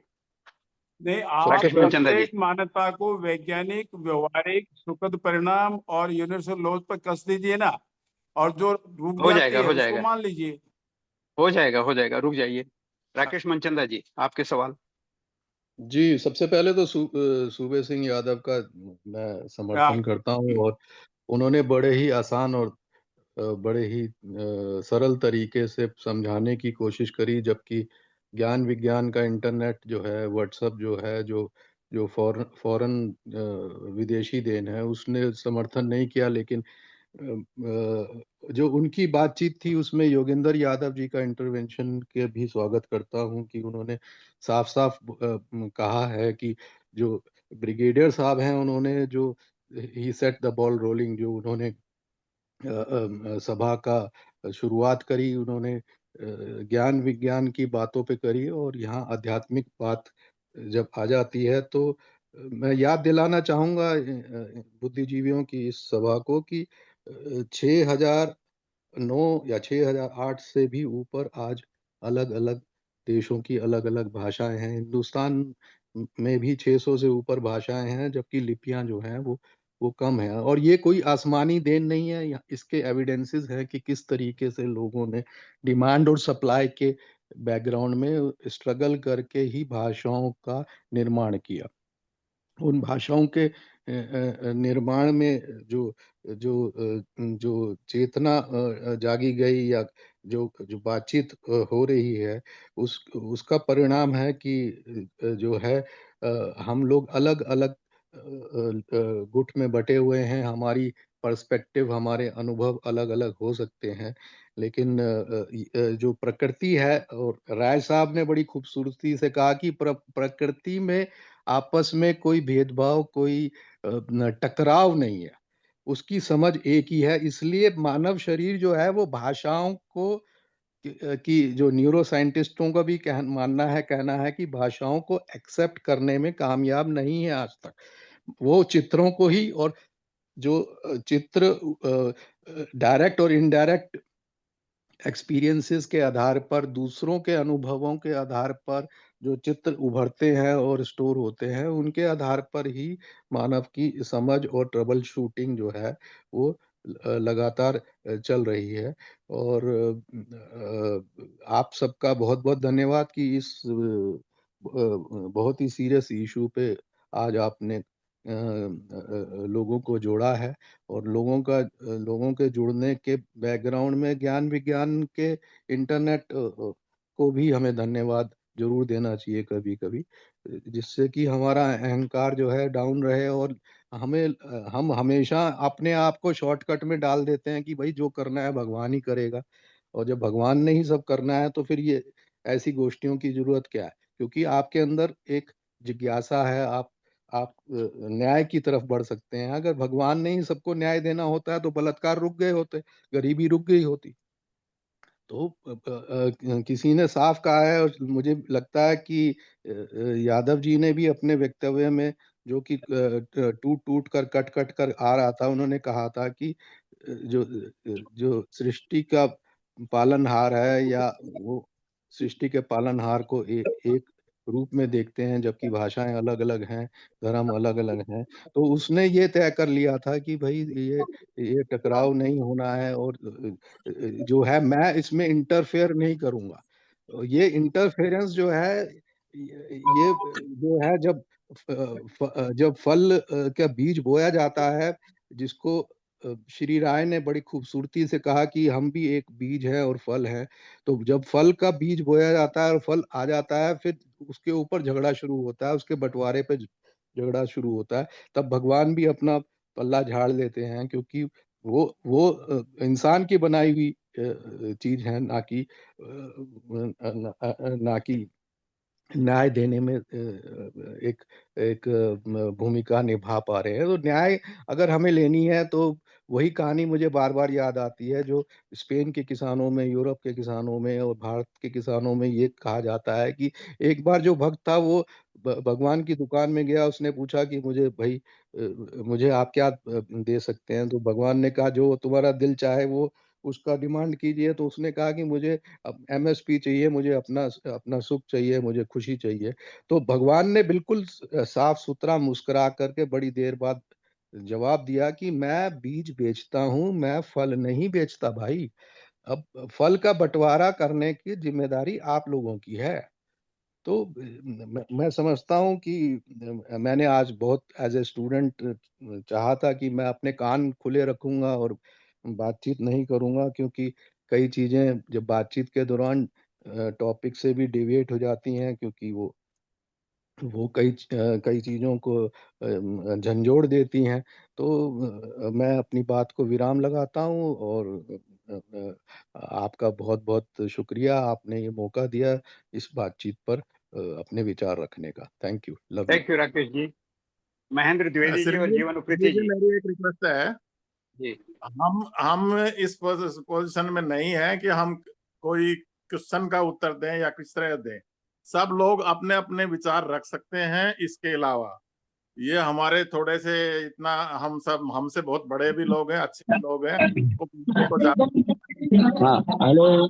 तो जीवन हाँ आगे चंद्र जी। उप्रेती जी, आगे जीवन चंद्र क्वेश्चन हाँ उप्रेती जी। हाँ, सभी को प्रणाम। तरफ मैं से स्टेशन रखिएगा। में प्रणाम नागेश प्रणाम। जी को रिसीव करने बैठा हूँ, लेकिन फिर भी बात अपनी जरूर कहूंगा, क्योंकि मैंने जितना सुना है उसके हिसाब से मैं थोड़ा सा अपनी बात भी रखना चाहता हूँ। उप्रेती जी तो एक जो मिनट, बात एक मिनट। आध्यात्म की चल उप्रेती रही। जी, उप्रेती जी, आपको प्रणाम। महेंद्र द्विवेदी जी काफी देर से हाथ खड़े किए हुए हैं, तो हम सीरियल में जा रहे हैं। महेंद्र द्विवेदी जी को चांस दे दिए, उसके बाद उप्रेती जी। Thank you. महेंद्र द्विवेदी जी। जी नमस्कार। मैंने अपनी बात कमेंट बॉक्स में लिख दी है कि भगवान क्या हैं, क्योंकि सभी के विचार अपने अपने अनुभव और अपनी अपनी मान्यता के अनुसार हैं। और मैंने अपनी बात कमेंट बॉक्स में लिख दी है कि बिनु पद चलई सुनऊ विनि काना, कर बिनु कर्म करई विधि नाना, आनन रहत सकल रस भोगी, बिनु बानी बक्ता बड़ जोगी। भगवान के बारे में है लिखा है। दूसरा, आदरणीय प्रोफेसर योगेंद्र यादव जी ने कहा है कि प्रकृति ही सब कुछ है, तो इसका उदाहरण हमारे भगवान श्री कृष्ण ने भी दिया है। उन्होंने पर्वतों को, गायों को, वृक्षों को पूजने पर बल दिया है ना, और उन्हें ही भगवान का स्वरूप बताया है ना। तो हमारे भगवान श्री कृष्ण ने भी प्रकृति को ही महत्व दिया है ना। तो मैं सिर्फ इतना ही कहना चाहता हूँ, बाकी मैं सुन रहा हूँ आप सभी विद्वानों को। सादर प्रणाम। उप्रेती जी लगता है रिसीव करने में बिजी हो गए। प्रोफेसर अ, योगेंद्र यादव, आपका जी हाथ उठा जी हुआ है। जी जी श्री जी, माफी चाहूंगा। जो मैंने सवाल उठाया, मैंने बहुत देर सोच समझ के उठाया था। सूबे सिंह जी उसका जवाब, कुछ तो उनका नेटवर्क की प्रॉब्लम थी, और ब्रिगेडियर साहब ने तो पहले ही कह दिया कि हम सवालों का कोई जवाब नहीं देंगे। ऐसी कोई बात नहीं, चलो हमारी आपस की चर्चा से भी एक दूसरे की समझ बनती है। मैंने ये सवाल इसलिए उठाया था कि जिस प्रकृति की हम लोग आज स्थिति देख रहे हैं, जब किसी का परिचय खत्म कर दिया जाता है, जिसकी शक्ति को नकारा कर दिया जाता है, उसके ऊपर हमले होते ही होते हैं। प्रकृति के रचयिता का जिक्र करते रहे लोग, लोगों को डराते रहे, भगवान के नाम से डराते रहे, और यहाँ सब कुछ होता रहा जो आज की स्थिति में हम देख रहे हैं। मानव का मानव के ऊपर इतना अत्याचार, सारी की सारी व्यवस्था जो है कुछ पूंजीवादी लोगों के हाथ में चली गई, और वो इसलिए चलेगी कि उनकी बुद्धि का विकास ही नहीं हुआ। एक दिशा किसी ने दे दी पागल ने, और उसके तरफ सारे के सारे लोगों को उसने परेशान कर दिया। मेरा ये मानना है कि प्रकृति के जितना इंसान नजदीक रहेगा, वो नजदीक तब रहेगा जब प्रकृति को हम भगवान का रूप देंगे। हम ये मानेंगे कि प्रकृति ही भगवान है, सारी शक्तियां प्रकृति में निहित है। अगर हम उसके रचयिता का बात करते रहेंगे तो इस बच्चा रूपी प्रकृति को कोई नहीं बख्शेगा। इसका नाश और विनाश ऐसे ही होता रहेगा। ये मेरा मानना था। धन्यवाद जी। मदन मोहन जी कुछ बोलना चाहते हैं? मदन मोहन जी। हाँ जी, नमस्कार जी। ध्यान से सुनना, अगर आवाज आ जाए तो। हेलो, आ रही मेरी आवाज? हाँ जी, आ रही है। कट के आ रही है, बहुत कट के आ रही है, आपको बहुत कट के आ रही है मदन कट मोहन के जी। आ रही है। मैं कोशिश करता हूँ जी समझाने जी की। जी, आवाज आ रही है। शरीर, आत्मा के बिना शरीर का कोई अस्तित्व नहीं है। आत्मा के बिना शरीर का कोई अस्तित्व नहीं है, और शरीर के बिना भी आत्मा का कोई अस्तित्व नहीं है। अगर आ गया हो आपके समझ में सब, तो बहुत बढ़िया होगा। शरीर है, उसमें आत्मा नहीं है, तो वो शरीर किसी, तो आत्मा भी कोई औकात नहीं रखती है। थोड़ा सा बताइए मदन मोहन जी। हाँ जी, नमस्कार जी। मेरी आवाज आ रही है? हेलो। जी आ रही है, बोलिए बोलिए। हाँ, मैंने एक विचार लिखा है अभी चैट बॉक्स में। मैं चाहूंगा कि सब आपका ध्यान जो उस तरफ जाए। मैं मेट्रो में हूँ, चलते चलते मैंने कहा आपकी जूम अटेंड कर रहा था, तो यदि उस पर कोई क्वेश्चन हो तो मैं सबसे चाहूंगा कि। मदन मोहन जी, हाँ जी। जब विचारों की श्रृंखला चलती है तो हम जितने यहाँ पे 24 लोग हैं, सबके पास कुछ विचार हैं। सबको हाँ अलग अलग से मौका दिया जाएगा बारी बारी से किसी दिन। आज ब्रिगेडियर राजाराम यादव और एस एस यादव जी से सिर्फ सवाल पूछना था, अपने स्टेटमेंट को साइड में रखना था। ठीक है। फिर आपको मैंने अभी राजा राम जी को नहीं कहा। हाँ, अभी कोई बात नहीं, धन्यवाद जी। Brigadier Rajaram Yadav sir, S S Yadav sir, अभी तक जो भी सुना है इस पे कुछ आप कमेंट करना चाहेंगे?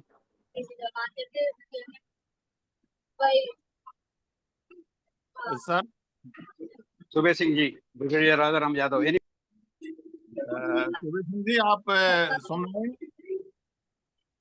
चलो वो शायद नहीं कट गया कनेक्शन। तो मैं ये कहना चाह रहा हूँ, ये विषय ऐसा है कि जिसमें एक दूसरे से आंसर मुझे नहीं लगता है कि हम कोई देने की स्थिति में हैं या हमें देना चाहिए।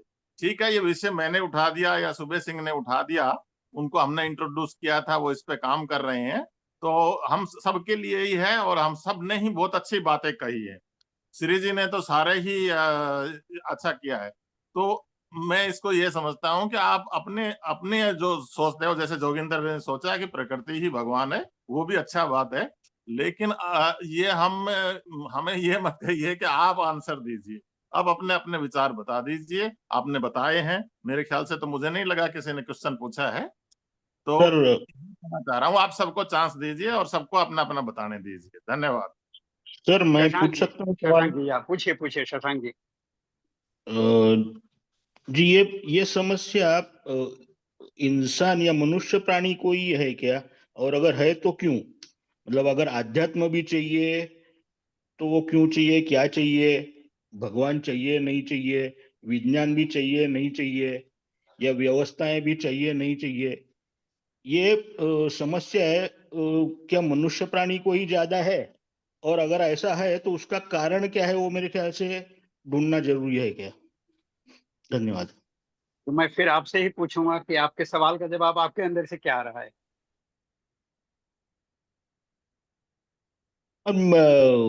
परीक्षार्थी, अच्छा, मतलब क्वेश्चन पेपर भी सेट आप खुद नहीं करना है और आंसर भी खुद नहीं देना है, जी और जी, उसको चेक करके मार्क्स भी खुद नहीं देने। बिल्कुल बिल्कुल, तो आपने ही देना।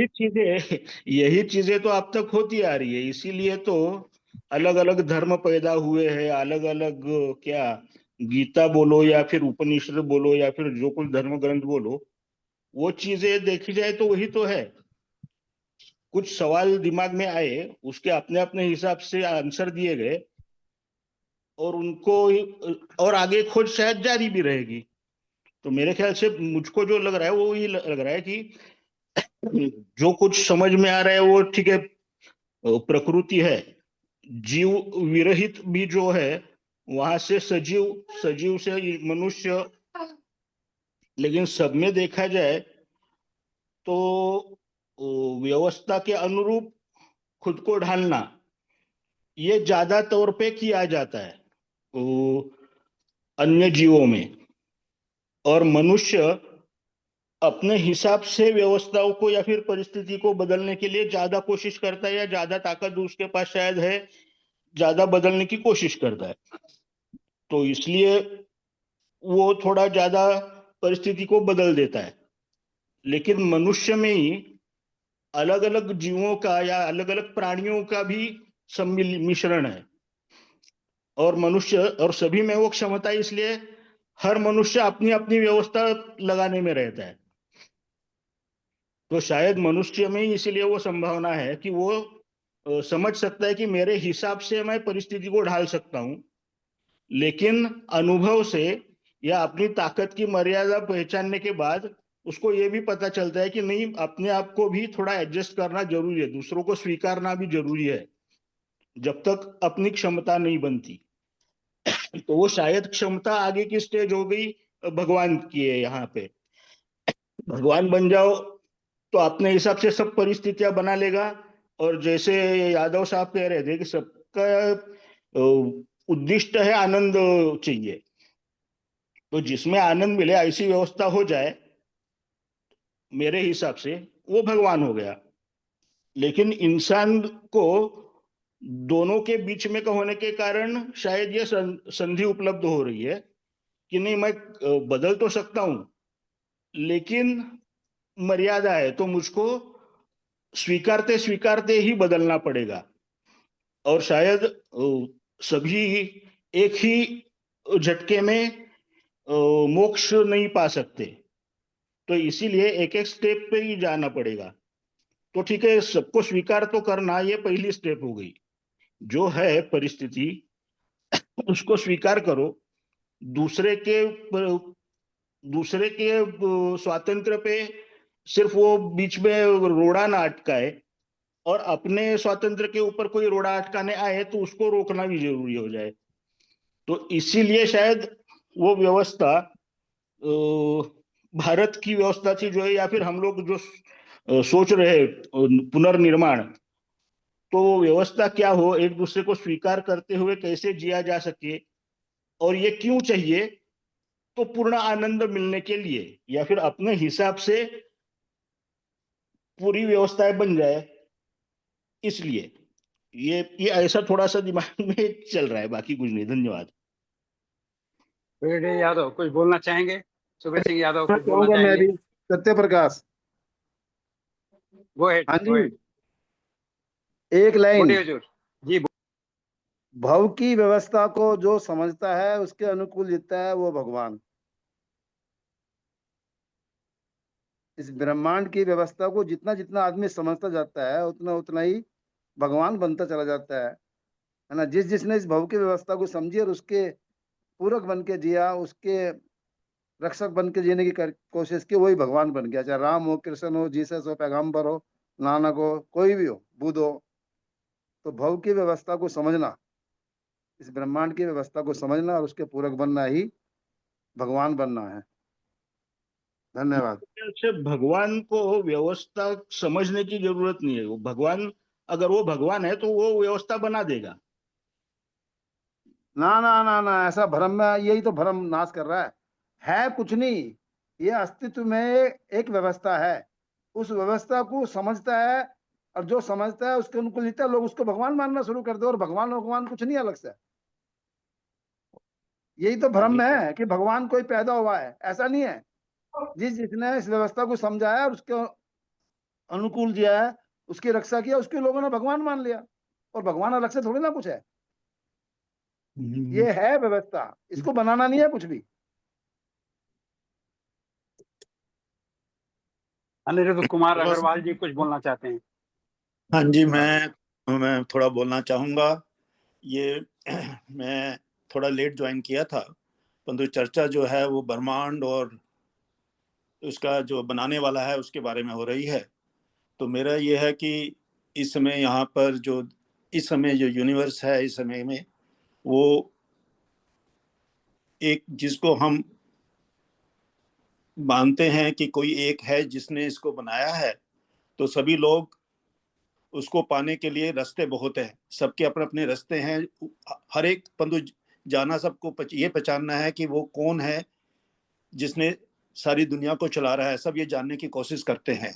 ऐसे ही ब्रह्मांड कहाँ से स्टार्ट हुआ, बहुत थ्योरीज हैं, हर एक की अपनी अपनी धारणाएं हैं कि यहाँ से स्टार्ट हुआ, इधर से स्टार्ट हुआ, परंतु इतना सब है कि सब कोई एक से स्टार्ट हुआ है और पहुंचना भी एक में है।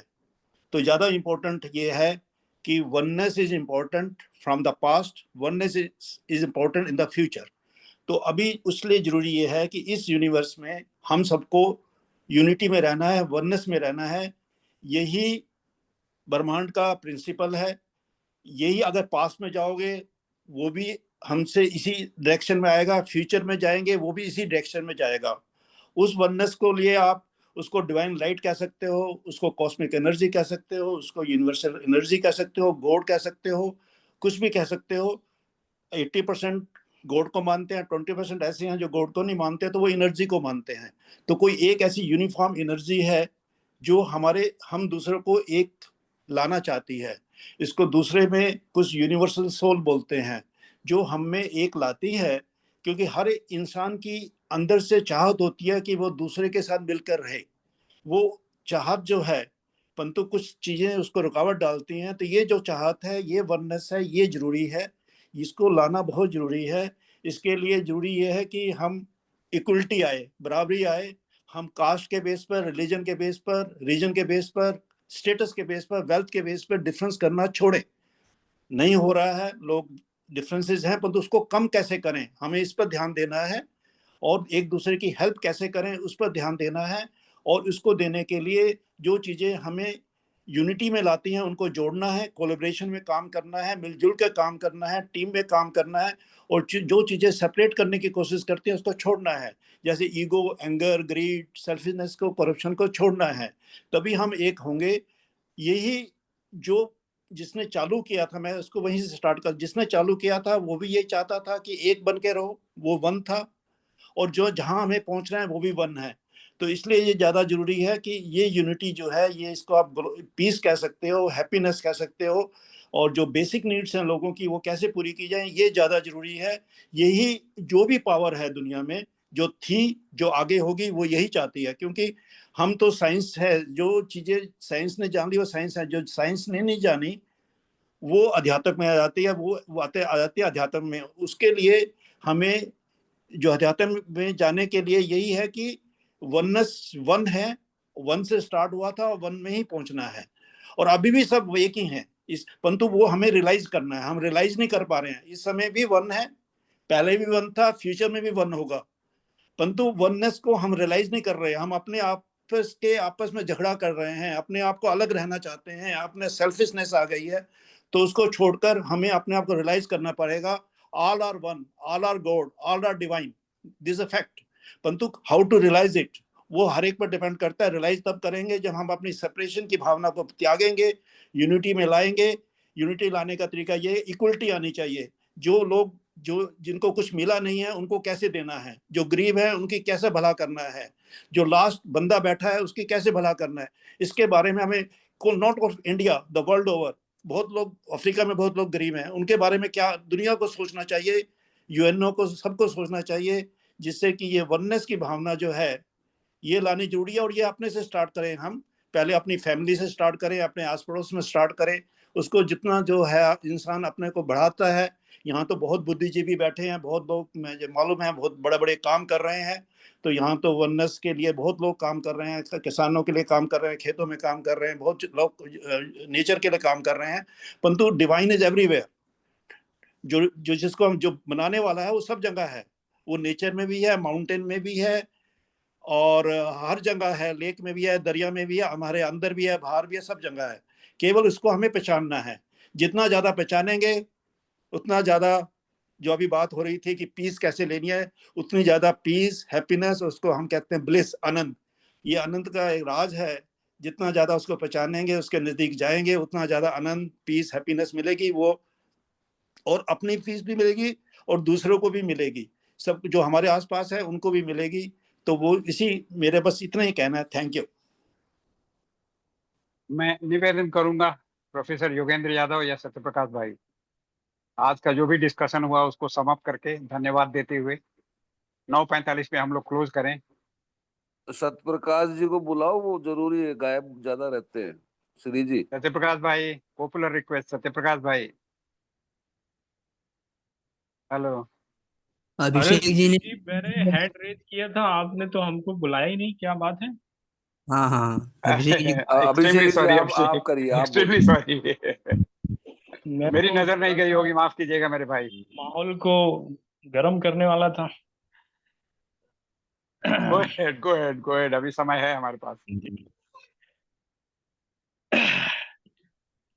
ये जो आज का विषय था, ये ब्रिगेडियर साहब ने हमें करीबन 8 दिन पहले दिया था कि इस विषय पे वक्तव्य होगा। तो मैंने कहा हाँ बिल्कुल होगा, और आज वो समय उचित लगा तो ब्रिगेडियर साहब से मैंने आग्रह किया और उन्होंने मान लिया। ये विषय इतना महत्वपूर्ण है कि हमारे जो आज की दुनिया की जो समस्याएं हैं, जितनी भी समस्याएं हैं, उनमें से बहुत समस्याओं का मूल और बहुत समस्याओं का समाधान इससे निकलता है। लेकिन होता क्या है कि सभी लोग अपने अपने पक्षों को लेकर इतने रिगिड हो चुके हैं कि वो फुल स्टॉप और कॉमा तक भी हटाने को तैयार नहीं। और एक और चीज हुई जो इससे भी दुखदाई है, वो ये चीज हुई कि हमारे जो शिक्षा है, वो हमारी शिक्षा जो अभी कुछ समय पहले बताया भी गया था कि भौतिक प्रकृति ज्ञान और अभौतिक प्रकृति ज्ञान, तो हम भौतिक ज्ञान में इतना उलझ से गए कि ये जो अभौतिक चीजें हैं जिन पे हमारा सोच बना है, हमारे समाज का सोच बना है, हमारी संस्कृतियां बनी हैं, हमारे समाज का व्यवहार बना है, उससे हम थोड़ा सा आ, समझने की स्थिति में नहीं रहे। और फिर मतलब जो मूल ग्रंथ हैं, जो मूल ग्रंथ हैं, उनसे भी मतलब पढ़ा नहीं, इधर उधर से जहाँ थोड़ा बहुत किसी से सुन लिया तो वो बात हो गई। तो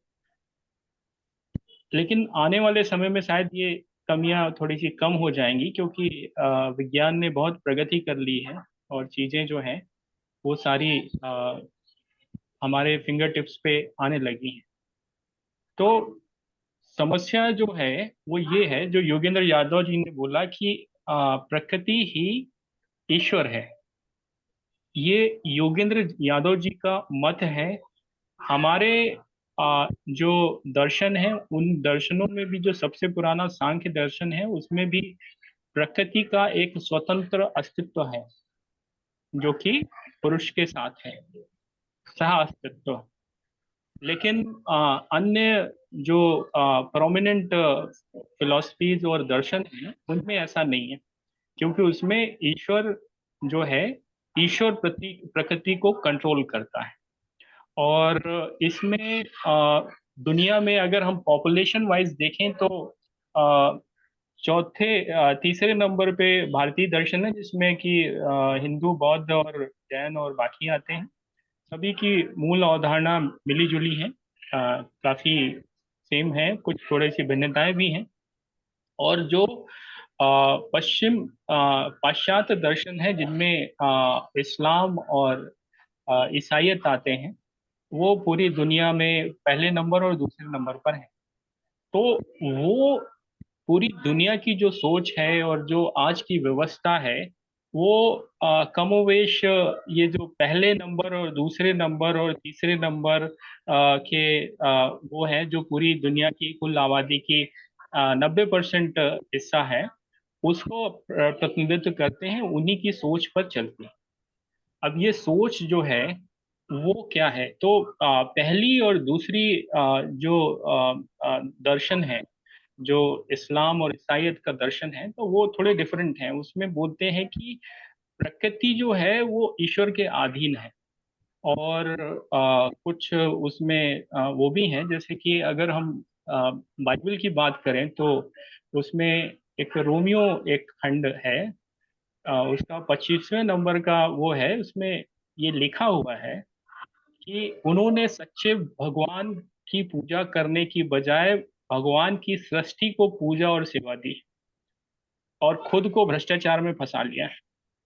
तो सृष्टि को पूजा दी और भ्रष्टाचार में फंसा दिया, तो एक तरह से ये डिफाइन मतलब बात निकलती है कि वो शायद प्रकृति पूजा को सपोर्ट नहीं करते। और इसी तरह से हमारे कुरान में भी जो है वो बात है कि विश्वास जो है वो अल्लाह पे करना है, और प्रकृति जो है उसका एक अंग है। तो प्रकृति ने अल्लाह ने सारी प्रकृति को इंसान के अधीन किया है, इंसान उसका भोग कर सकता है।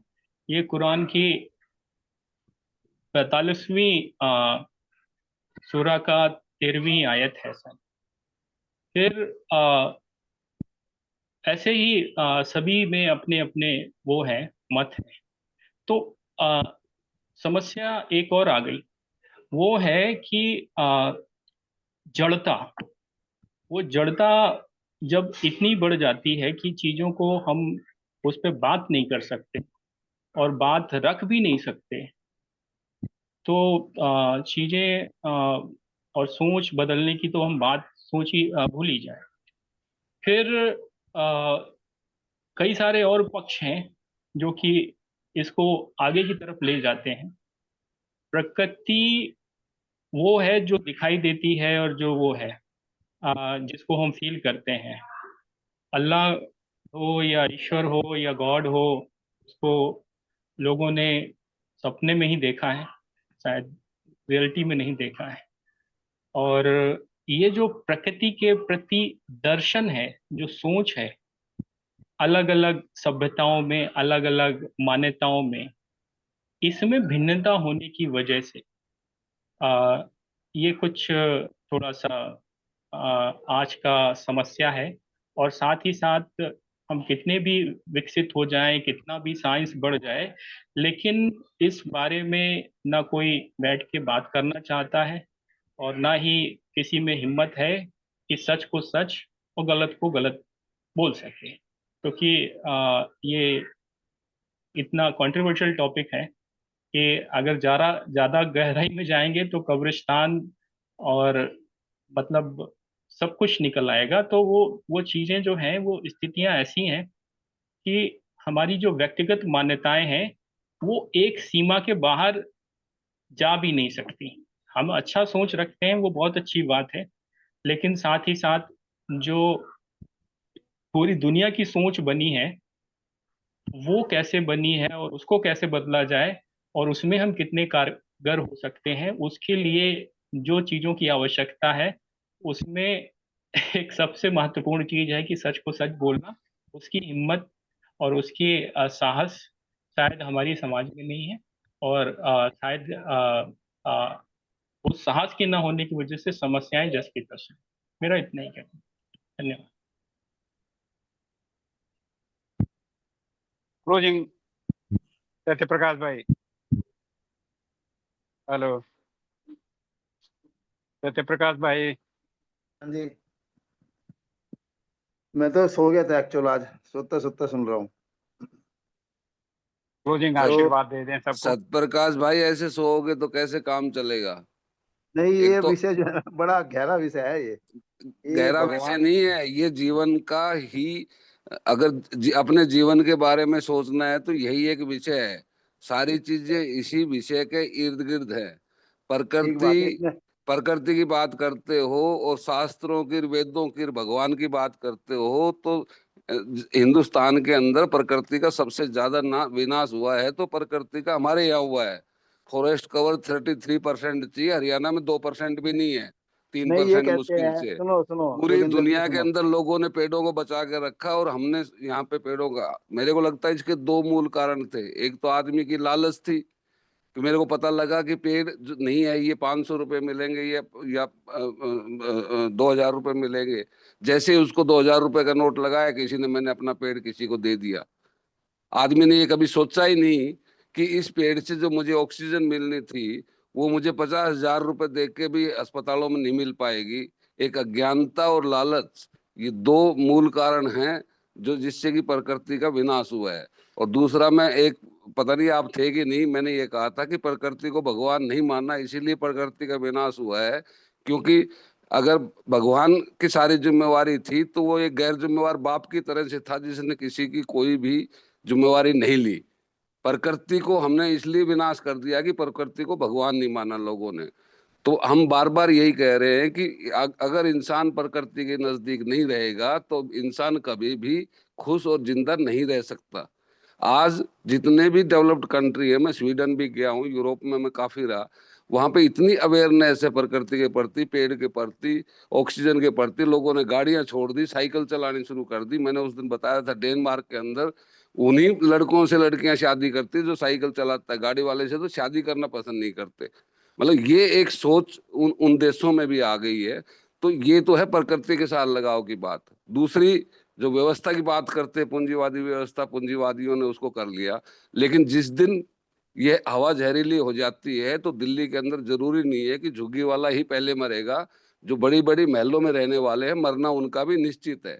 लेकिन झुग्गी वाला इन महलों वालों की वजह से मर रहा है और महलों वाले अपने कर्मों की वजह से मर रहे हैं। इस पे काफी विचार और मंथन करने की जरूरत है सत्यप्रकाश भाई। बहुत सुंदर बात रखी आपने और मैं इससे सहमत हूँ पूर्ण रूप से। मैं कह रहा हूँ, एक तो ये जो है ना कि किसी ने बनाई दुनिया, ये भी बड़ा गड़बड़ है। बनाई नहीं है, ये नेचुरल है। अब किसी ने बनाई आज तक बता नहीं पाया कोई, किसी ने बनाई, भाई कौन है बनाने वाला वो, है ना। तो ये अस्तित्व में एक व्यवस्था है, नेचुरल है बिल्कुल, और वो नियम के साथ है, नियंत्रित है और संतुलित है। ये बात समझ में नहीं आ रही। बनाई किसी ने, भगवान माने क्या? अरे भगवान माने जो इस पूरे भौतिक व्यवस्था को समझता है, जो उसके अनुकूल जीता है, जो उसकी रक्षा करता है, उसको भगवान मान लेते हैं लोग बात। अब देख लो किसी को भी भगवान को, जिसको भगवान मानते हैं, तो ये जो है ना, ये अच्छा फिर कहते हैं सब कुछ भगवान ही कर रहा। अगर सब कुछ भगवान कर रहा है, कोई किसी का सामान लूटता है, कोई किसी को मारता है, तो भगवान कर रहा है, फिर इसमें रोने धोने की जरूरत क्या है? जब भगवान ही कर रहा है सब कुछ, तो कोई किसी का थप्पड़ मारता है या किसी का धन छीन लेता है, तो वो फिर रोता क्यों है, चिल्लाता क्यों है, पुलिस में क्यों जाता है? सब कुछ तो भगवान ही कर रहा है ना। तो ये भगवान के नाम पे जो है नाटक है, ये बड़ा अजीब है एकदम, है ना। तो भगवान को समझा ही नहीं। गांधी जी ने कहा सत्य ही ईश्वर है ना। सत्य माने जो है, जैसा है और जिसलिए है। अस्तित्व में, ब्रह्मांड में जो है, जैसा है, जिसलिए है, उसको जितना जितना हम समझते जाएंगे सत्य के करीब जाएंगे, और जितने जितने समझते जाएंगे उतने ही भगवान के करीब जाएंगे, व्यवस्था के करीब जाएंगे। तो ये नेचर में जो व्यवस्था है उसको समझना, और वो नियम के साथ है, वो नियंत्रित है, वो संतुलित है। नहीं तो आज सारे पैसे वाले सुखी होते हैं। आज सारे पैसे वाले आज बिल्कुल खुश होते हैं, पर उनके घर में आत्महत्या कर रहे हैं, उनके घर में तनाव है, उनके घर में बहुत डिप्रेशन भी है। तो प्रकृति के नियम के विरुद्ध जो जिएगा वो सुखी रह नहीं सकता, कितना भी कह लो। तो इसलिए ये बड़ा गंभीर विषय है, और इसके लिए अगर समझने की इच्छा जिसको है, तो 11 से 17 तारीख तक रोहिणी में, दिल्ली में हमने एक शिविर रखा है ना, कि भगवान क्या है ना, ये ब्रह्मांड क्या है, और सब सवालों के उत्तर मिल जाएंगे उसमें। जिसको आना है 11 से 17 तारीख तक रोहिणी दिल्ली के अंदर एक शिविर है। श्याम भाई उसको लेंगे, श्याम भाई जो वहां पर आए थे, है ना, वर्धा में भी आए थे श्याम भाई, तो वो अपना मुझे नाम लिखवा सकते हैं, मैं वहाँ नाम लिखवा दूंगा। तो 1 लोगों की सीट है वहां पर, ज्यादा तो नहीं है ना, पर जो 5-7 लोग अगर आप में से इंटरेस्टेड है तो वहाँ सब रहने खाने पीने की सारी व्यवस्था है, कोई दिक्कत नहीं है, और कोई बहुत चिल्ला भी नहीं है। तो इन सब सवालों को उत्तर मुझे लगता है मिल जाएंगे। अभिषेक जी कुछ बोलना चाहते हैं, क्लोज कीजिए क्योंकि टाइम भी हो गया है। सुमेर सिंह रजाऊ जी माफ कीजिएगा। श्री जी एक लाइन 1 मिनट दे दीजिए। मैं आखिरी में ये अपना विचार रखना चाह रहा था कि जो भगवान को मानते हैं बहुत अच्छी बात है, वो माने। कोई नहीं मानता है वो भी बहुत अच्छी बात है, वो ना माने। क्योंकि भगवान है या नहीं है, इससे किसी चीज पे कोई बहुत ज्यादा प्रभाव नहीं पड़ रहा है। जैसे सत्य प्रकाश भाई ने कहा कि अगर चोर चोरी कर रहा है और मर्डर हो रहा है और भगवान उसको नहीं रोक रहा है, तो वो है तो भी कोई फायदा नहीं है, और अगर वो नहीं है तो भी कोई उससे नहीं है। प्रकृति हमारे सामने है, प्रकृति से मानव का प्रेम होना बहुत जरूरी है, और मानव से मानव का प्रेम, प्रकृति से अगर मानव प्रेम करने लग गया तो मानव से मानव का प्रेम भी विकसित हो जाएगा। ये हमारी मान्यता है। और सत्यप्रकाश भाई, हमारा तो नाम लिख लीजिए, प्रोग्राम में हम जरूर आएंगे। मान्यवर, अगर 9:45 में हम लोग क्लोज करना चाहते हैं और 9:57 हो जाता है तो ये भी प्रकृति के खिलाफ है। सुमेर सिंह राजाओं जी माफ कीजिएगा, अगले दिन आपका सवाल लिया जाएगा। अभिषेक जी क्लोज कीजिए। जी, योगेंद्र जी की भावनाएं बहुत अच्छी हैं, और इन्हीं भावनाओं पे सभी लोगों को चलना चाहिए और वो करना चाहिए। जो हमारे आज के जो दो वक्ता थे और मुख्य अतिथि थे, मैं उन दोनों लोगों का बहुत धन्यवाद देता हूँ। टेक्निकल प्रॉब्लम्स के चलते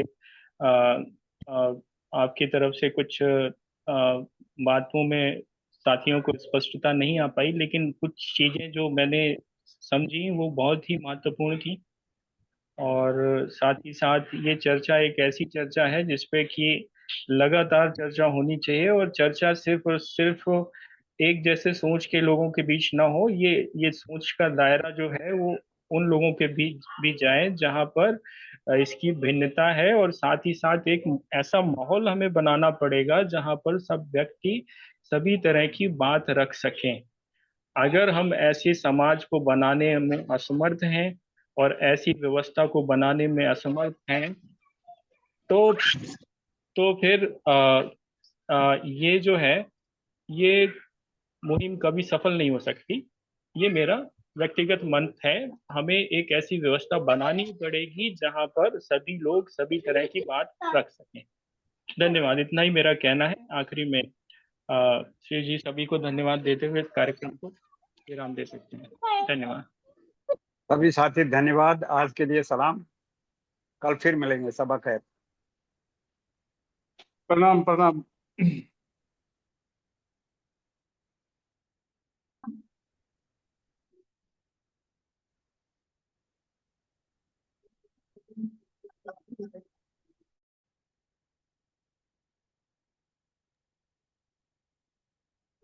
रिकॉर्डिंग ऑफ हो गई है।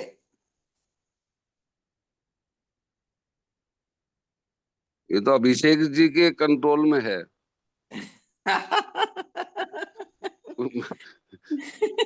वो जे बोल रहा था